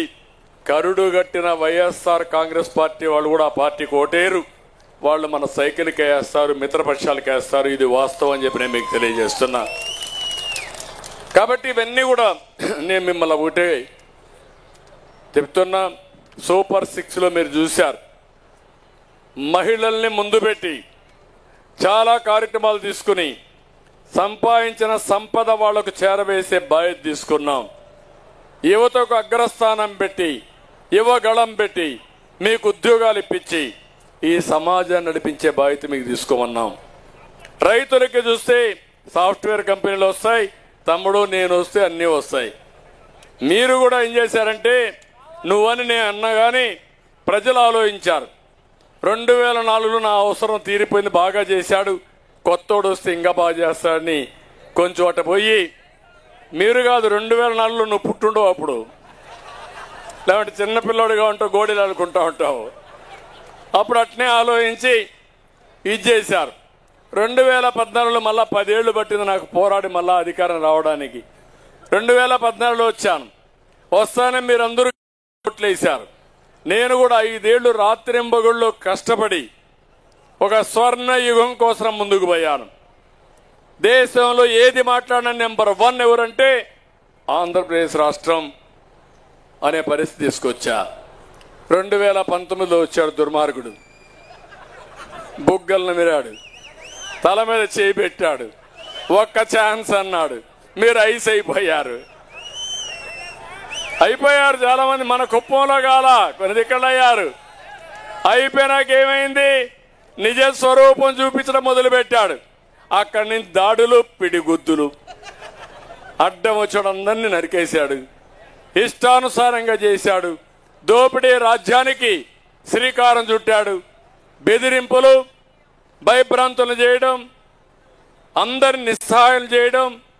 ఎంతంటే జాతి నిర్వీర్యం ఎప్పుడైపోతుందంటే ఎవరైనా కుండ యువతను అడుగుతున్న ఫ్రీగా ఆలోచించే స్టేజ్లో మీరున్నారా? కుప్పంలో ఫ్రీగా తిరిగే పరిస్థితిలో మీరున్నారా అని మిమ్మల్ని అడుగుతున్నా. ఉన్నారా తమ్ముళ్ళు? నేనే తిరగలేకపోతే మీరేం తిరుగుతారు? నా దగ్గర ఎన్ఎస్జీ కూడా ఉంటుంది, ఒక 5-6 తుపాకులు పెట్టుకొని ఉంటారు. అలాంటి నేనే తిరగలేకపోతే మీరేం తిరగలేరు. అలాంటి భయంకరమైన వాతావరణం వచ్చిందంటే ఎవరు కారణం? ఎవరు కారణం? ఎవరు కారణం? డ్రామాల్లో నెంబర్ 1 మొన్నే మీరు చూశారు, అంద్రినివా నీళ్లు సినిమా సెట్టింగ్. నేను ఇప్పుడు పోతున్నా అక్కడికి, ఆ సెట్టింగ్ దగ్గరికి వచ్చారు, గేటు పెట్టారు, నీళ్లు తెచ్చారు, బురద చేశారు. నేరుగా ఆయన వెళ్ళాడు, గేట్లు వెళ్ళిపోయినాయి, బురద ఆరిపోయింది. ఏం చెప్పాలి తమ్ముడు? ఇలాంటి వ్యక్తికి పరిపాలించే అర్హత ఉందా ముఖ్యమంత్రిగా? మళ్ళా రేపు వస్తాడు కొత్త పిచ్చిగాడు ఇంకొక నాటకంతో. అంటే దీన్ని కూడా నమ్ముతున్నారు కొంతమంది. అది నా బాధ. మీరెవరు నమ్మకపోతే తిరగాలని పనే లేదు. ఇప్పుడు ఎందుకు తిరగాలి నేను? ఇప్పుడు వాడు చేసిన అన్యాయాలకు, వాళ్ళు చేసే అన్యాయాలు చూస్తే నేను చెప్పడం కాదు, చిత్తుగా మీరు ముఖం మీద చెప్పాలి. మా ఇంటికి రావద్దు, మా ఓటు అడగద్దు, ఇప్పటికే నాశనం చేశావు, మా జీవితాలు అంధకారం అయిపోయినాయి, మా పిల్లలు చెడిపోయారు, మేము కష్టాల్లో ఉన్నాం అని అందరూ చెప్పే పరిసరాలు. 10 రూపాయలు ఇచ్చి 100 రూపాయలు లాగేయడం వింటే, తమిళనాడుకు మీరు పోతున్నారు, పక్కన కర్ణాటకలో మీరు వెళ్తున్నారు, ఎంత పెట్రోల్ అక్కడ, ఇక్కడ ఎంత పెట్రోలు, ఆడ మద్యం ఎంత, ఇక్కడ మద్యం ఎంత. తమిళనాడులో జయలలిత పెట్టిన అన్నా క్యాంటీన్లు ఉన్నాయా లేదా? ఇక్కడ అన్నా క్యాంటీన్ ఎందుకు లేదు? మీరు అడగరు. ప్రైవేటుగా పెడతానంటే కూడా అన్నా క్యాంటీన్ పైన దాడి చేసి తిరిగి మన మీద కేసులు పెట్టిన దుర్మార్గులు వీళ్ళు. అందుకే ఇంక నేను ఎక్కువ చెప్పను, అన్నీ మీకు తెలుసు. 45 రోజులు మీరు పనిచేస్తున్నారు, రాత్రింబగళ్ళు పనిచేస్తామని గట్టిగా చెప్పండి. 1,00,000 మెజారిటీ సాధిస్తారా అని అడుగుతున్నా. ఒక విధంగా మీరంటే నాకు అభిమానం, కుప్పం అంటే నాకు ప్రాణం. అదే సమయంలో కుప్పం నుంచి నేను మిమ్మల్ని కోరేది, ఎప్పుడో రానంత మెజారిటీ, ఎప్పుడో గౌరవిస్తున్నారు. ఈసారి ఆ గౌరవం 1,00,000 మెజారిటీ లక్ష్యంగా పనిచేయడం, అది నాకు ఇచ్చే గౌరవం, మన నియోజకవర్గానికి ఇచ్చే గుర్తింపు. ఆ తర్వాత ఏం చేయాలో నాకు వదిలిపెట్టండి, చేసి నా నిజాయితీ నిరూపించుకుంటాను. ఎందుకు ఈ మాట అంటున్నానంటే, మీ వల్ల దేశం బాగుపడింది. మీరు ఓటు నాకేశారు, ముఖ్యమంత్రిని చేశారు. దానివల్ల నేను పబ్లిక్ పాలసీలు తీసుకొచ్చాను, దూరదృష్టితో ఆలోచించాను. హైదరాబాద్ నగరాన్ని మహానగరం చేశాను, ఐటీకి ప్రాధాన్యత ఇచ్చాను. అందిపుచ్చుకోగలిగిన వాళ్ళు ప్రపంచంతో వెళ్ళిపోయి వేల కోట్ల రూపాయలు సంపాదించారు, కంపెనీలు పెట్టారు. ఇప్పుడు మళ్ళీ మీ అందరినీ ఆ స్థాయికి తీసుకురావాలని నా మనోగతం. ఎంతమంది వీలైతే అంతమంది రావాలి, దానికి నేను దోహదం చేస్తా. మన కుప్పానికి మళ్ళీ ఒక స్వర్ణ యుగం తీసుకొచ్చే బాధ్యత నాది, బంగారు కుప్పం చేసే బాధ్యత నాదని మరొకసారి మీ అందరికీ తెలియజేసుకుంటూ, యువత మేలుకో, బాధ్యతగా ముందుకెళ్ళండి, అందరినీ కన్విన్స్ చేయండి, మెప్పించండి, ఒప్పించండి. అదే మరిగా మీ చాకచక్యంతో మళ్ళీ 1,00,000 కంటే ఎక్కువ వస్తేనే సైకో పోవాలి, సైకో పోవాలి, సైకో పోవాలి, సైకో పోవాలి, సైకో పోవాలి.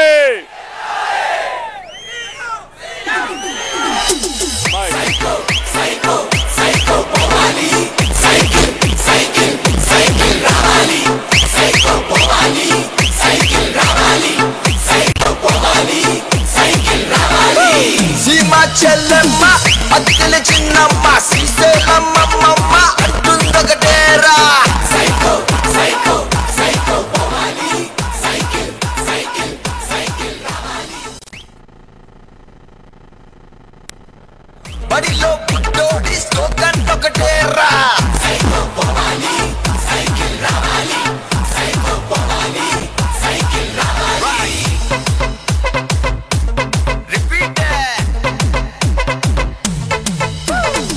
కృష్ణా గోదావరి రుషికొండ కన్నీరు మన ఇసుక గనులన్నీ చెబుతుందొకటేరా, సైకో సైకో సైకో పోవాలి, సైకిల్ సైకిల్ సైకిల్ రావాలి.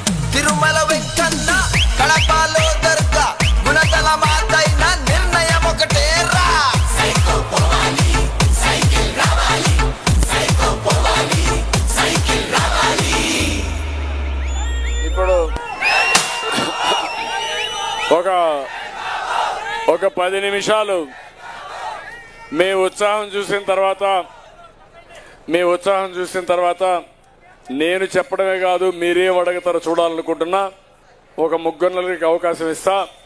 మైక్ ఆ తమ్ముడికి ఇవ్వండి, ఎప్పటి నుంచో ఉత్సాహపడదు. అందరూ కూర్చోండి, మైక్ ఆడే పంపేయండి.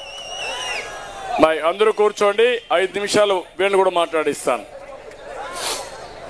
మైక్. హలో,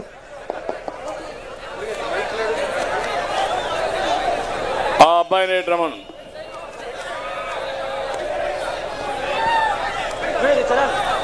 మాట్లాడమా. హలో హలో కూర్చోండి. మీరు దిగాలి, కుర్చీలు దిగాలి, అందరూ కూర్చోవాలి. అందరికి కుర్చీలు ఉన్నాయి. Good afternoon sir. నా పేరు ఎం కిరణ్ కుమార్, రామకుప్పం మండలం. సార్, మన కుప్పం నియోజకవర్గంలో 243 బూతులు ఉన్నాయి సార్. 243 బూతులు ఉన్నాయి. ప్రతి ఎలక్షన్కి, ఫర్ ఎగ్జాంపుల్ ఇప్పుడు మే 13th ఎలక్షను, మనకి ఆ రోజు నైట్ కానీ లేకపోతే మార్నింగ్ కానీ ఈవీఎంలు వచ్చే అవకాశం ఉంది సార్, డమ్మీ ఈవీఎంలు. సో అదే ఈవీఎంలు మనకి ఒక 15 రోజులు ముందు కనుక వస్తే ఆ 15 రోజుల్లో మనం మినిమం 4 నుంచి 5 రౌండ్లు క్యాంపెయిన్ చేయొచ్చు సార్ ఆ డమ్మీ ఈవీఎంతో. అంటే కరుడుగట్టిన టీడీపీ కార్యకర్త వాళ్ళ ఇంటి దగ్గరికి వెళ్తే వాళ్ళు ఖచ్చితంగా సైకిల్కే ఓటేస్తారు. కరుడుగట్టిన వైసీపీ వాళ్ళ ఇంటి దగ్గరికి వెళ్తే వాళ్ళు మనం ఎన్ని చెప్పినా వైసీపీకి వేసే అవకాశాలు ఉన్నాయి. కానీ ఇక్కడ న్యూట్రల్గా ఉండే వాళ్ళ ఇంటి దగ్గరికి వెళ్తే మనం సైకిల్ మీద ఓటేయాలి, సైకిల్ మీద ఓటేయాలి, సైకిల్ మీద ఓటేయాలి అని మనం 5-6 రౌండ్లో చెప్తాం. అలా చెప్పడం వల్ల వాళ్ళు ఆ డమ్మీ ఈవీఎంలో వాడడం వల్ల పోలింగ్ హలో ఆటోమేటిక్గా వాళ్ళ బటను సైకిల్ మీదకి వెళ్ళడానికి అవకాశం ఉంటుంది. అండ్ ఇంకోటి sir, Jaganmohan Reddy mega DSC పెడతామని మమ్మల్ని చాలా మోసం చేశాడు. 2019 నుంచి నానా తిప్పులు పడి ఏదేదో చేసాం. ఆ పెద్ద మనిషి డిఎస్సీ ఇవ్వకుండా ఇప్పుడు డిఎస్సీ పెడుతున్నాడు. సార్, ఇప్పుడు నేను అడిగేటువంటి ప్రశ్న కోసం యావత్ రాష్ట్రంలో ఉన్నటువంటి ప్రతి ఒక్క ఏపీ డిఎస్సీ అభ్యర్థితో పాటు వాళ్ళ కుటుంబం మొత్తం ఈ క్షణం కోసం మీరు ఈ మీటింగ్ లో రాష్ట్రానికి మీరు ఒక కన్ఫర్మేషన్ మెసేజ్ ఇవ్వాలని మేము మీరు సార్ వచ్చిన తర్వాత ఎన్ని రోజుల లోపు మెగా డిఎస్సీ ప్రకటిస్తారు? జీవో నెంబర్ 117 అనే జీవోని రద్దు చేసి ఎన్ని రోజుల లోపు ఓకే ఓకే తమ్ముడు అడిగింది చాలా స్పష్టంగా 2 అడిగాడు. ఒకటి, ఇప్పుడు డిఎస్సీ పెడితే మళ్ళా ఈ దుర్మార్గులు మ్యానిపులేట్ చేసి బాగా మెరిట్ ఉండే వాళ్ళందరి మార్కులు మార్చేసి వాళ్ళకి కావాల్సిన వాళ్ళకి ఇచ్చుకునే అవకాశం ఉంటుంది. మెగా డిఎస్సీ ఇప్పుడు పెట్టకుండా ఎన్నికల కమిషన్ దాన్ని నివారించి ఎన్నికలు అయిన తర్వాత తక్షణమే పెట్టాలి. ఎన్డీఏ గవర్నమెంట్ వస్తానే ఇమ్మీడియట్ గా 60 రోజుల్లో డిఎస్సీ పెట్టడానికి ఫస్ట్ సంతకం చేస్తాం. తొలి రోజు సంతకం చేస్తాం, ఫస్ట్ డిఎస్సీ ఆర్డర్ చేస్తాం. ఎన్ని పోస్టులు ఉన్నాయో చూసుకొని maximum DSC first of it's kind. ఒకప్పుడు 1,50,000 మంది డిఎస్సీలు ఇచ్చిన పార్టీ తెలుగుదేశం పార్టీ. అదే హైయెస్ట్ రికార్డ్. మళ్ళా అలాంటి రికార్డు క్రియేట్ చేస్తాం. మాక్సిమం ఎన్ని పెండింగ్ ఉంటే అన్ని కూడా ఫిలప్ చేసే బాధ్యతను తీసుకుంటాం. మీరు కూడా ఒక పని చేయండి. మీరంతా ఎన్నికల కమిషన్ కలవండి, నేను కూడా కలుస్తాం, మా పార్టీ కూడా చెప్తాం, అందరం కూడా చెప్తాం.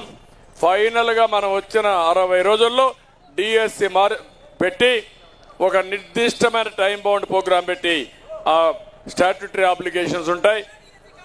మెగా డిఎస్సీనే పెడతాం, ఎప్పుడు రానంత డిఎస్సీ పెడతాం. మీరు ఊహించిన విధంగా నేను చేసే బాధ్యత తీసుకుంటానని మా యువతకు డిఎస్సీ అభ్యర్థులందరికీ విజ్ఞప్తి చేస్తున్నా. ఊరూరికి చెప్పండి. Next question. నమస్కారం సార్. వస్తా, ఈ పక్క వస్తా. నా పేరు ఎం మురుగేష్, రామకుప్పం మండలం Ballagrama panchayat booth committee convener sir. Sir, దగ్గర పెట్టుకోమా. రాజకీయం దాదాపు 40 సంవత్సరాల నుండి చేస్తున్నారు సార్. 40 సంవత్సరాల రాజకీయంలో మా అవ్వాతాతలంతా చెప్తూ ఉంటారు. మేము కూడా ఇప్పుడు 10 సంవత్సరాలుగా మీ నాయకత్వంలో పనిచేసాం సార్. ఇది ఒక ఎత్తు అయితే, గత 4 సంవత్సరాల్లో ఈ దుర్మార్గుడు, ఈ సైకో, అది ఏదో కారణాల వల్ల ముఖ్యమంత్రి పదవి అవలంబించినటువంటి సైకో జగన్ ఈ 5 సంవత్సరాల్లో చేసినటువంటి అరాచకాలు, ఈ దోపిడీ, ఈ అక్రమ కేసులు ఇవన్నీ చూసినాం సార్. ఇది ఎందుకు చెప్పాల్సి వచ్చిందంటే, ప్రజల చేత, ప్రజల కొరకు, ప్రజలే ప్రత్యక్షంగా ఎన్నుకొని ఒక అసెంబ్లీకి 40 సంవత్సరాలుగా మిమ్మల్ని పంపిస్తే మీరు తెలుగు జాతిని గౌరవిస్తూ, తెలుగు జాతి కోసం నిరంతరం శ్రమిస్తూ మీరు చేసిన రాజకీయాలను కూడా చూసినాం. అదే మాదిరిగా ఏదో ఒక అవకాశం జగన్మోహన్ రెడ్డికి ప్రజలు ఇస్తే ఈ అవకాశాన్ని దుర్మార్గుడు ప్రజల మీద కక్ష సాధింపు కోసమో రాజకీయ కక్ష సాధింపు కోసమో ఈ 5 సంవత్సరాల్లో మాకు చేసిన అన్యాయాలను మేము చూస్తుంటే ఆవేదన అవుతోంది సార్. మేము మాలాంటి యువత ఈ ఆంధ్రప్రదేశ్ రాష్ట్రంలో ఉన్నటువంటి యువత అంతా కూడా రాజకీయాల్లో ఎదగాలంటే రాజకీయాల్లోకి వచ్చి మిమ్మల్ని ఆదర్శంగా తీసుకొని మీలాగా మేము రాజకీయాలు మీ ఆదర్శంగా తీసుకొని చేయాలంటే మేము ఏ విధంగా ముందుకు రావాలో మాకు సూచనలు సలహాలు ఇవ్వాలి సార్. కారణం ఏమంటే ఇంకొక మాట సార్, సాక్షాత్తు మీరు ప్రజల కోసం నిరంతరం పనిచేస్తే అసెంబ్లీలో ప్రజల చేత ఓట్లు వేయించుకొని అసెంబ్లీలో వాళ్ళు మాట్లాడేటువంటి తీరు, వారి మాట్లాడే ఆ వల్గరీ భాష, అదేవిధంగా వ్యక్తిగతంగా మిమ్మల్ని దూషించడమే కాకుండా కుటుంబ సభ్యులను కూడా వ్యక్తిగతంగా విమర్శిస్తున్నారంటే అలాంటి వారి రాజకీయాలు అట్టడుగున దూరంగా మేము చేస్తాం సార్. కానీ అలా దూరం చేయడానికి ఇక్కడ ఉన్నటువంటి యువత, రాష్ట్ర యువత అంతా మేల్కొంటాం సార్. మీలాగా ఆదర్శంగా తీసుకొని మేము రాజకీయంగా ఎదగాలంటే మాకు సూచనలు సలహాలు ఇవ్వాల్సిందిగా కోరుచున్నాం సార్. థ్యాంక్ యూ తమ్ముడు. తమ్ముడు చెప్పిన దానిపైన దేనికి కూడా షార్ట్ కట్ మెథడ్ ఉండదు, మీరు గుర్తుపెట్టుకోవాలి. యువతకంతా నేను ఒక సందేశం ఇస్తున్నా, ఏది కూడా అడ్డదారిలో పోయింది శాశ్వతం కాదు. అయితే ప్రతి ఒక్క తమ్ముడు మీకు ఒక విజన్ ఉండాలి. నేను స్టూడెంట్గా ఉన్నప్పుడు నేను ఆలోచించినప్పుడు ఏం ఆలోచించానంటే నా క్యారియర్ ఏ విధంగా ఉండాలని ఎంఏ చదివేటప్పుడు నేను ఆలోచించుకున్నాను. అప్పుడు నాకు 3-4 ఆలోచనలు వచ్చాయి. ఒకటి, నాకు యూనివర్సిటీలో ఉద్యోగం ఇస్తానని ఆనాటి వైస్ ఛాన్సలర్ నాకు కబురు పెట్టాడు.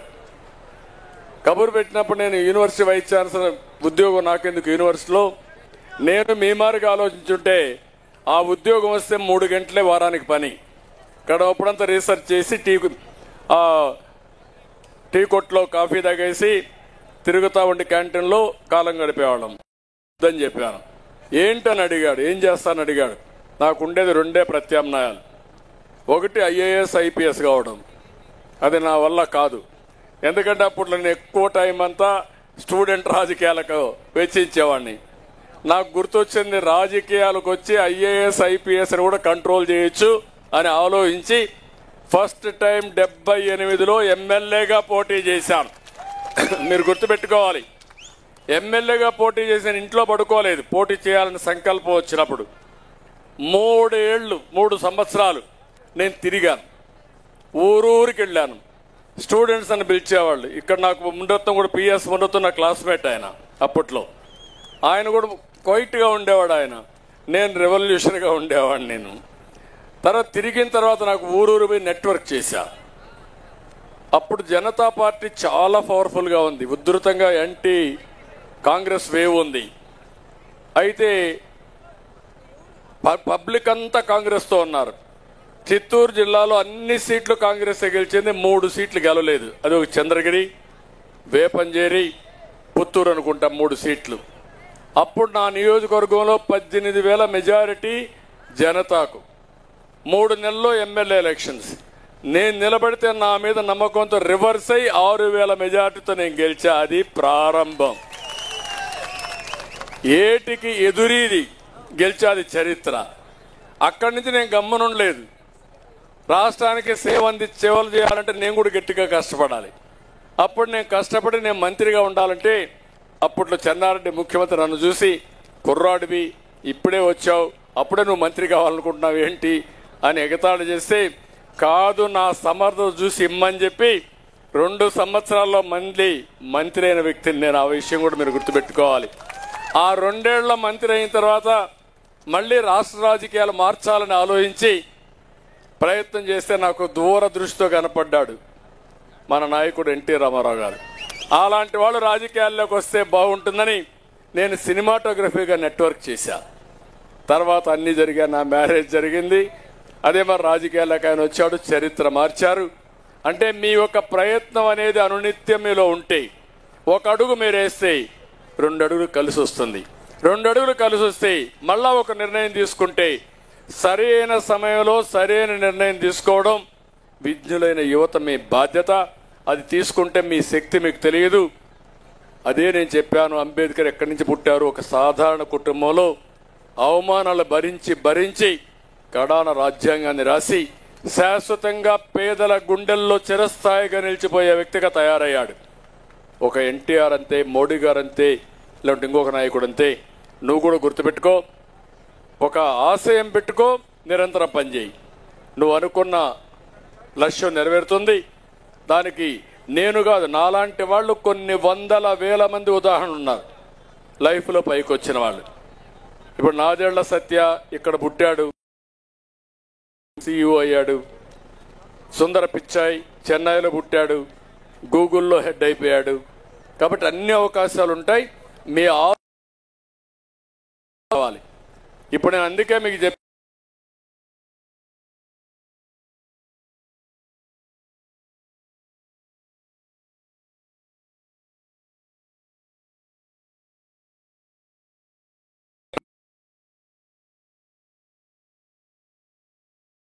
ఎంతవరకు కావాలంటే అంతవరకు ముందుకు తీసుకుపోయే బాధ్యత తీసుకొస్తా. నేను దారి చూపిస్తా, మీరు ముందుకు రండి. మీరు ఒక మాట అన్నారు, ఎప్పుడు కూడా దేశంలో ప్రపంచంలో కొన్ని ప్రయోగాలు జరుగుతూనే ఉంటాయి. కొన్ని మంచి ప్రయోగాలు ఉంటాయి, కొన్ని దుర్మార్గమైన ప్రయోగాలు ఉంటాయి. నేను మిమ్మల్ని అందరూ యువతకు అవకాశాలు ఇప్పించాలని నేను ఆలోచించాను. జగన్మోహన్ రెడ్డి ఈరోజు యువతను సర్వనాశనం చేయాలని కంకణం కట్టుకొని ఉద్యోగాలు లేకుండా చేసి మిమ్మల్ని ఇబ్బంది పెట్టే పరిస్థితి వచ్చారు. చాలా మంది యువతను ఇప్పుడు కూడా చూస్తున్నాం. నేను ఆ రోజు స్టూడెంట్ లీడర్గా ఉన్నాం, కానీ ఈరోజు విద్యార్థులు అనేవాళ్ళు రాజకీయాలకు రావాలంటే అనుమానిస్తున్నారు. దానికి కారణం కూడా మీరు ఒకసారి చూస్తే, మేము బాగా డబ్బులు సంపాదిస్తున్నాం, ఐటీ చేస్తాం, ఉద్యోగాలకు పోతాం అనుకుంటున్నారు తప్ప రాజకీయాలకు రావాలనే ఆలోచన లేదు. రాజకీయాలకు వస్తేనే ప్రక్షాళన జరుగుతుంది. రాజకీయాల ద్వారానే మన జీవితాలు మారుతాయి, సమాజం మారుతుంది. ఈ విషయం మీరు గుర్తుపెట్టుకోవాల్సిన అవసరం ఉంది. ఈ సైడ్ ఒకసారి మైక్ ఇవ్వండి. సార్ నా పేరు ఆనంద్ సార్. ఆనంద్ చెప్పు. బాగా నేను సాఫ్ట్వేర్ మీరు తీసుకొచ్చిన టెక్ మహీంద్రానే సాఫ్ట్వేర్ టీమ్ లీడ్గా ఉన్నాను సార్. నేను సంవత్సరానికి 24 lakhs per annum work from home కింద చేస్తున్నాను సార్. టైం డబ్బునంతా పార్టీకి పనిచేస్తున్నాను. ఎక్కడ పనిచేస్తామా? అడిబుదుగూరు సార్, మల్లానూరు అడిబుదుగూరు పనిచేస్తాం. 25 లక్షల రూపాయలు వస్తుంది సార్. ఒక నెలకి 2 లక్షలు వస్తుంది సార్. టెక్ మహీంద్రాలో పనిచేస్తున్నా. కంపెనీ ఉండేది హైటెక్ సిటీ హైదరాబాద్. టీమ్ లీడ్గా పనిచేస్తున్నా సార్. వర్క్ ఫ్రమ్ హోమ్ కింద ఇంట్లోనే ఉన్నా. నా క్వశ్చన్ ఏంటంటే సార్, యూత్ ఇప్పుడు చాలా మంది ముందుకొచ్చి పనిచేస్తున్నారు సార్. బాబు గారు ఉన్నారు, మా భవిష్యత్తుని మారుస్తారని చాలా మంది ముందుకు వచ్చి పనిచేస్తున్నారు. మనం ఖచ్చితంగా గెలుస్తాం సార్. 100% ఏం నమ్మకం ఉంది సార్ మాకైతే. గెలిచిన తర్వాత యూత్కి ఎలాంటి భరోసా ఇస్తారు? వాళ్ళు యూత్ని మొత్తం డ్రగ్స్కి అడిక్ట్ అయ్యి వాళ్ళు రౌడీజం నేర్పించి ఎలక్షన్ అప్పుడు ఎట్లా మార్చుకోవాలో అట్లా చేస్తున్నారు సార్. దానికోసం మీకు యూత్కి భరోసా ఇవ్వమని కోరుతున్నాం సార్. Thank you. నీ పేరేమ్మా? ఆనంద్ సార్. ఆనంద్ మీరు చూశారు. రాళ్లబదుగూరులో, అడవిబదుగూరులో, నేను రాళ్లబదుగు రాసరిపోతున్నా, మన ఈ పక్క ఉన్నాడు. అడవిబదుగూరు నుంచి వచ్చాడు. నేను ఆ రోజు 95లో ఐటీకి ప్రాధాన్యత ఇచ్చాను. ఐటీ చదువుకున్నాడు. ఇప్పుడు ఒక టీమ్ లీడర్గా ఉన్నాడు. టీమ్ లీడర్గా ఉండి ఇంట్లో కూర్చొని కరోనా దెబ్బతో ఇంట్లో కూర్చొని వర్క్ ఫ్రమ్ హోమ్ వచ్చింది. ఆయన ఇంటి దగ్గర కూర్చొని సంవత్సరానికి 25 లక్షల రూపాయలు సంపాదిస్తున్నాడు. Can you imagine this? ఊహించారు ఎప్పుడన్నా మీరు? అలాంటి వాళ్ళు కొన్ని వందల మంది, వేల మంది ఉన్నారు. అందుకే మొన్న నాకు ఇబ్బంది వస్తే 80 దేశాల్లో నా కోసం పోరాడారంటే, ర్యాలీలు చేశారంటే, నిరంతరం ముందుకు వచ్చారంటే అది నేను ఆ రోజు చూపించిన దారి, వాళ్ళు నమ్మిన విధానం, నా మీద ఉండే అభిమానం. ఇప్పుడు నేను చూస్తున్నాను, ఈ రాష్ట్రంలో ఉండే యువత కంటే, ఈ రాష్ట్రంలో ఉండే ప్రజల కంటే బయట పోయిన వాళ్ళు నా విలువ తెలుసుకొని మేము కూడా సైతం అని ఈరోజు మీరు చూస్తామంటే బెంగళూరు ఐటీ ఫార్మసీ ప్రొఫెషనల్స్ అంతా ఇక్కడ కుప్పంలో ఉన్నారు. మొత్తం ఆస్ట్రేలియా నుంచి, అమెరికా నుంచి, అన్ని దేశాల నుంచి ఐటీ ప్రొఫెషనల్స్ కానీ యువత కానీ ముందుకు వచ్చి మేము కూడా మీకోసం పనిచేస్తాం, మాకు దారి చూపించారు, రాష్ట్రానికి కూడా దారి చూపించాలి, ఈ రాష్ట్రంలో ఉండే యువతను కాపాడే శక్తి మీకు ఉంది కాబట్టి వాళ్ళు కూడా వచ్చి పనిచేస్తే ఇక్కడుండే యువత మాత్రం ఇంకా కొంచెం ముందు అడుగు వెనకడుగు వేస్తున్నారు. అక్కడక్కడ ఉన్నారు. ఇంకా పేటీఎం బ్యాచ్ లో మన తమ్ముడు చెప్పినట్టు కొంచెం మోసం చేస్తున్నారు. తమ్ముడు నువ్వు చెప్పింది కరెక్ట్. నేను ఒకటే చెప్తున్నా, ఒకసారి నేను వస్తే గంజాయి అనేది కనపడదు, డ్రగ్స్ అనేది కనపడవు. మళ్ళా యువతని దారిలో పెట్టి ప్రపంచం మొత్తం మీ దృష్టి చూసేట్టుగా ఇక్కడ యువతను అనుసంధానం చేసే బాధ్యత నాది. అది చేసి నేను చూపిస్తా. ఒకసారి దారి వేసా, ఇప్పుడు దారినంత సూపర్ ఎక్స్ప్రెస్ చేయడమే కావాల్సింది. ఇవ్వండి ఒక మైక్.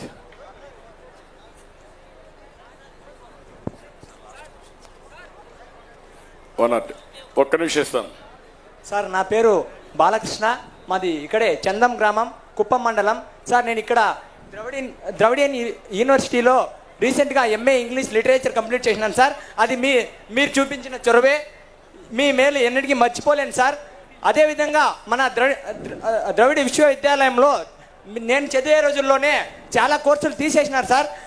మన మునియప్పన్న గారి ఆధ్వర్యంలో మేము స్టూడెంట్స్ అంతా చాలా కష్టపడి కృషి అయినాం సార్. అప్పటికి ఫలితం లేకపోయింది సార్.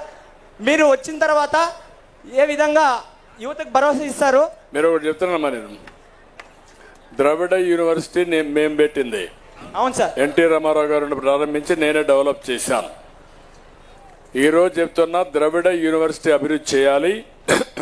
ఇది ఒరిజినల్ కాన్సెప్ట్ అయితే 4 రాష్ట్రాలకు భాషా సంస్కృతి విధానాల్ని మనం ఇంటిగ్రేట్ చేయాలి.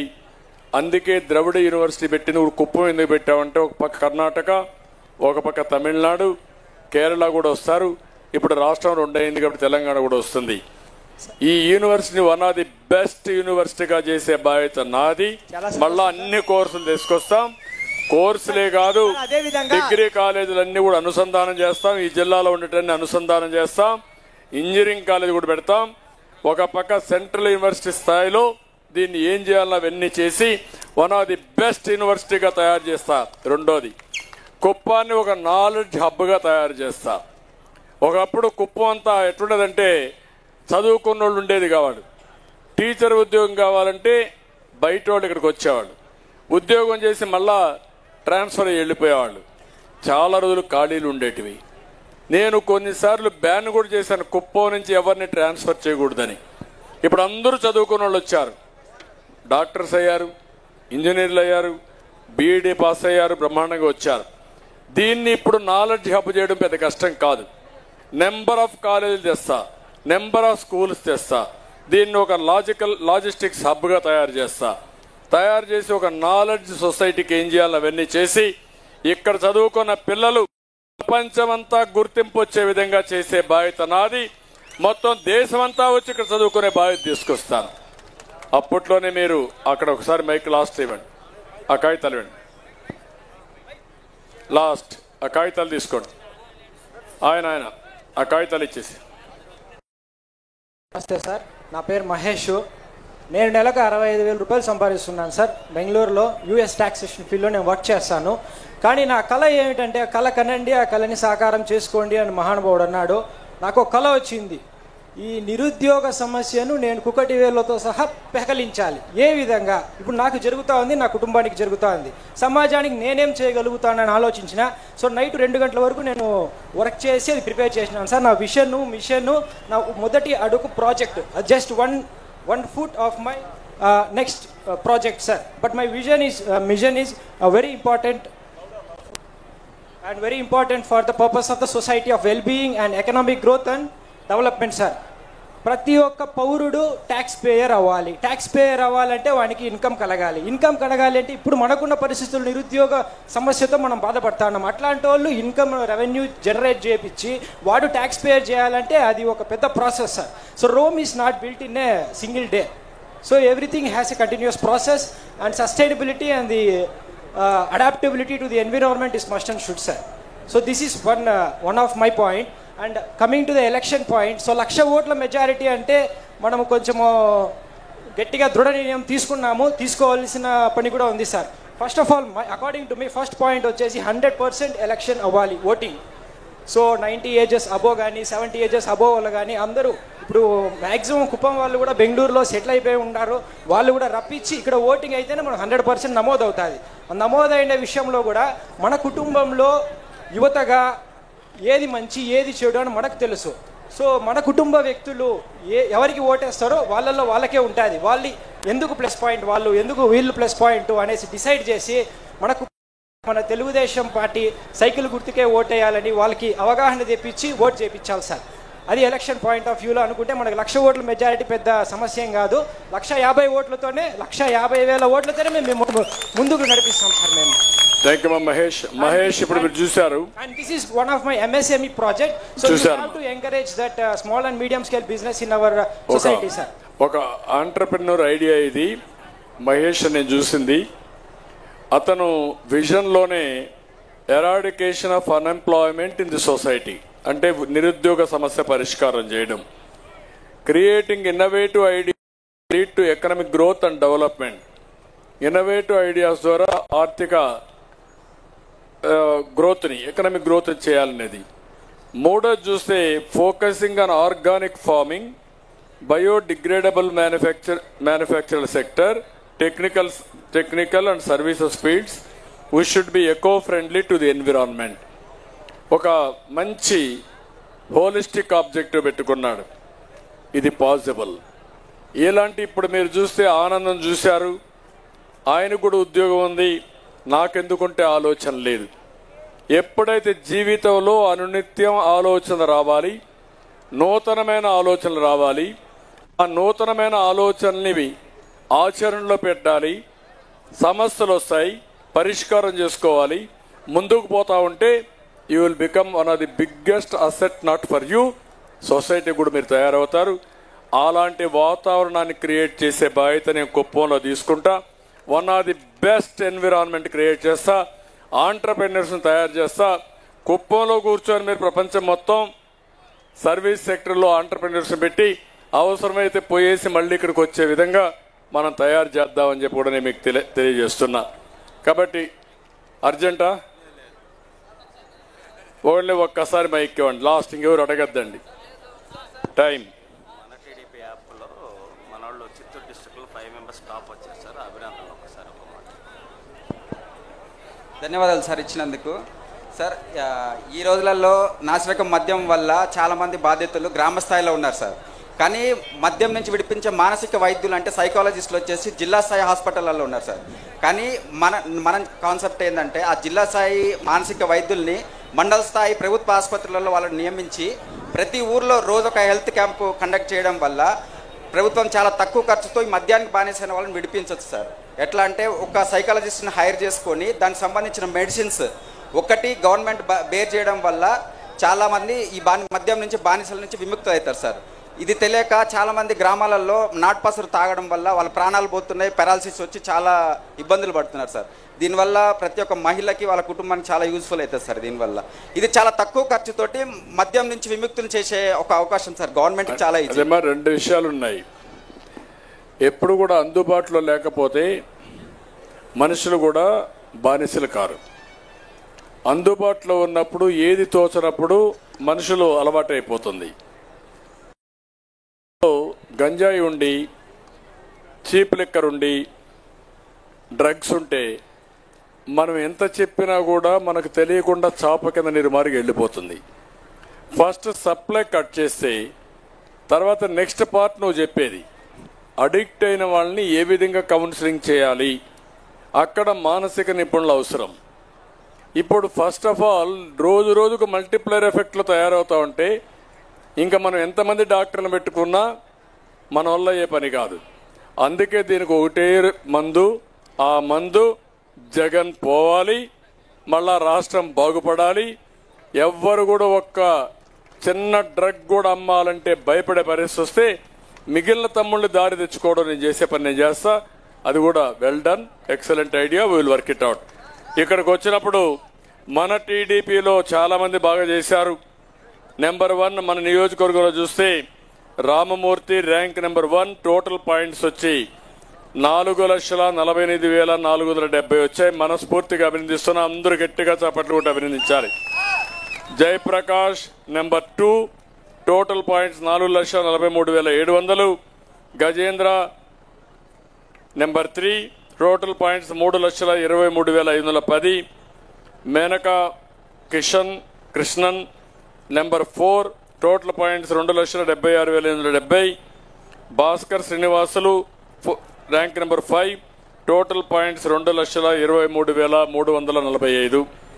అంటే నేనేమంటానంటే మీరందరూ కూడా చాలా మంది వర్క్ చేయగలుగుతారు. చాలా మంది ఐటీ ద్వారా కూడా మీరు ప్రజలకు సేవ చేసే అవకాశం, పార్టీకి సేవ చేసే అవకాశం వస్తుంది, మార్పు చేసే అవకాశం వస్తుంది. మన టీడీపీ డౌన్లోడ్ చేసుకోండి, అక్కడి నుంచి మీకు గైడెన్స్ ఇస్తాం. వర్చువల్గా ఫిజికల్గా రెండూ పనిచేయడానికి ఉపయోగపడుతుంది. కొంత టైం వర్చువల్గా పనిచేసి ఫిజికల్గా పనిచేసి మిగిలిన సమయం అంతా వర్చువల్గా పనిచేసే అవకాశం వస్తుంది. నేను ఒకటే మిమ్మల్ని కోరేది, మళ్ళీ మీ సహకారం నాకు అవసరం. ఎన్నికలు అయిన తర్వాత కుప్పాన్ని అభివృద్ధి చేయడానికి మీ అందరి సహకారం తీసుకుంటా, మీ ఆలోచనలు తీసుకుంటా. ఇప్పుడు ఆనంద్ మాట్లాడాడు, మహేష్ మాట్లాడాడు, వాళ్ళిద్దరిని చూసినాక మీకు ఆలోచనలు వస్తాయి. ఇలాంటి వాళ్ళు ఒక 10 మంది మాట్లాడుతూ ఉంటే ఆ 10 మంది ఆలోచన మీ మనసులో పడితే రాత్రిలో మీకు కొత్త ఆలోచన వస్తుంది. అక్కడి నుంచి పని ప్రారంభమవుతుంది. అది చేపించే బాధ్యత నాది. ఎన్నికల్లో 1,00,000 ఓట్లతో గెలిపించే బాధ్యత మీది. ఈ సవాల్ తీసుకోవాల్సిందిగా మరొక్కసారి కోరుకుంటూ అందరికీ నమస్కారాలు. జై హింద్, జై తెలుగుదేశం.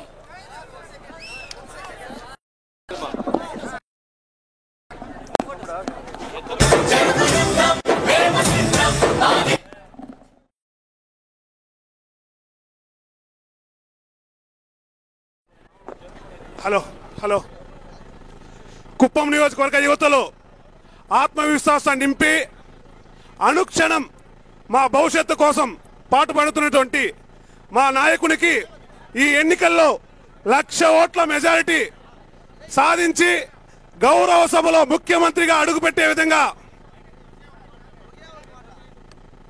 ఇప్పుడు జల్లికట్టు మన సాంప్రదాయం, తప్పకుండా మనం వచ్చిన తర్వాత జల్లికట్టు కూడా ఉంటుంది.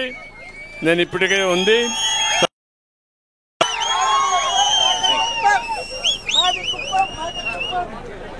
అనుక్షణం కుప్పం నియోజకవర్గ యువత మొత్తం కూడా 1,00,000 ఓట్ల మెజార్టీ సాధించి ముఖ్యమంత్రిగా గౌరవ సభలో అడుగుపెట్టే విధంగా శ్రమిస్తామని మేమందరూ కూడా తెలియజేసుకుంటున్నాం. సార్, మాకు ఈ అవకాశం కల్పించి మా కోసం ఇంత సమయం కేటాయించినందుకు కుప్పం నియోజకవర్గ యువ సైన్యం తరపున ధన్యవాదాలు తెలియజేసుకుంటున్నాం. సార్,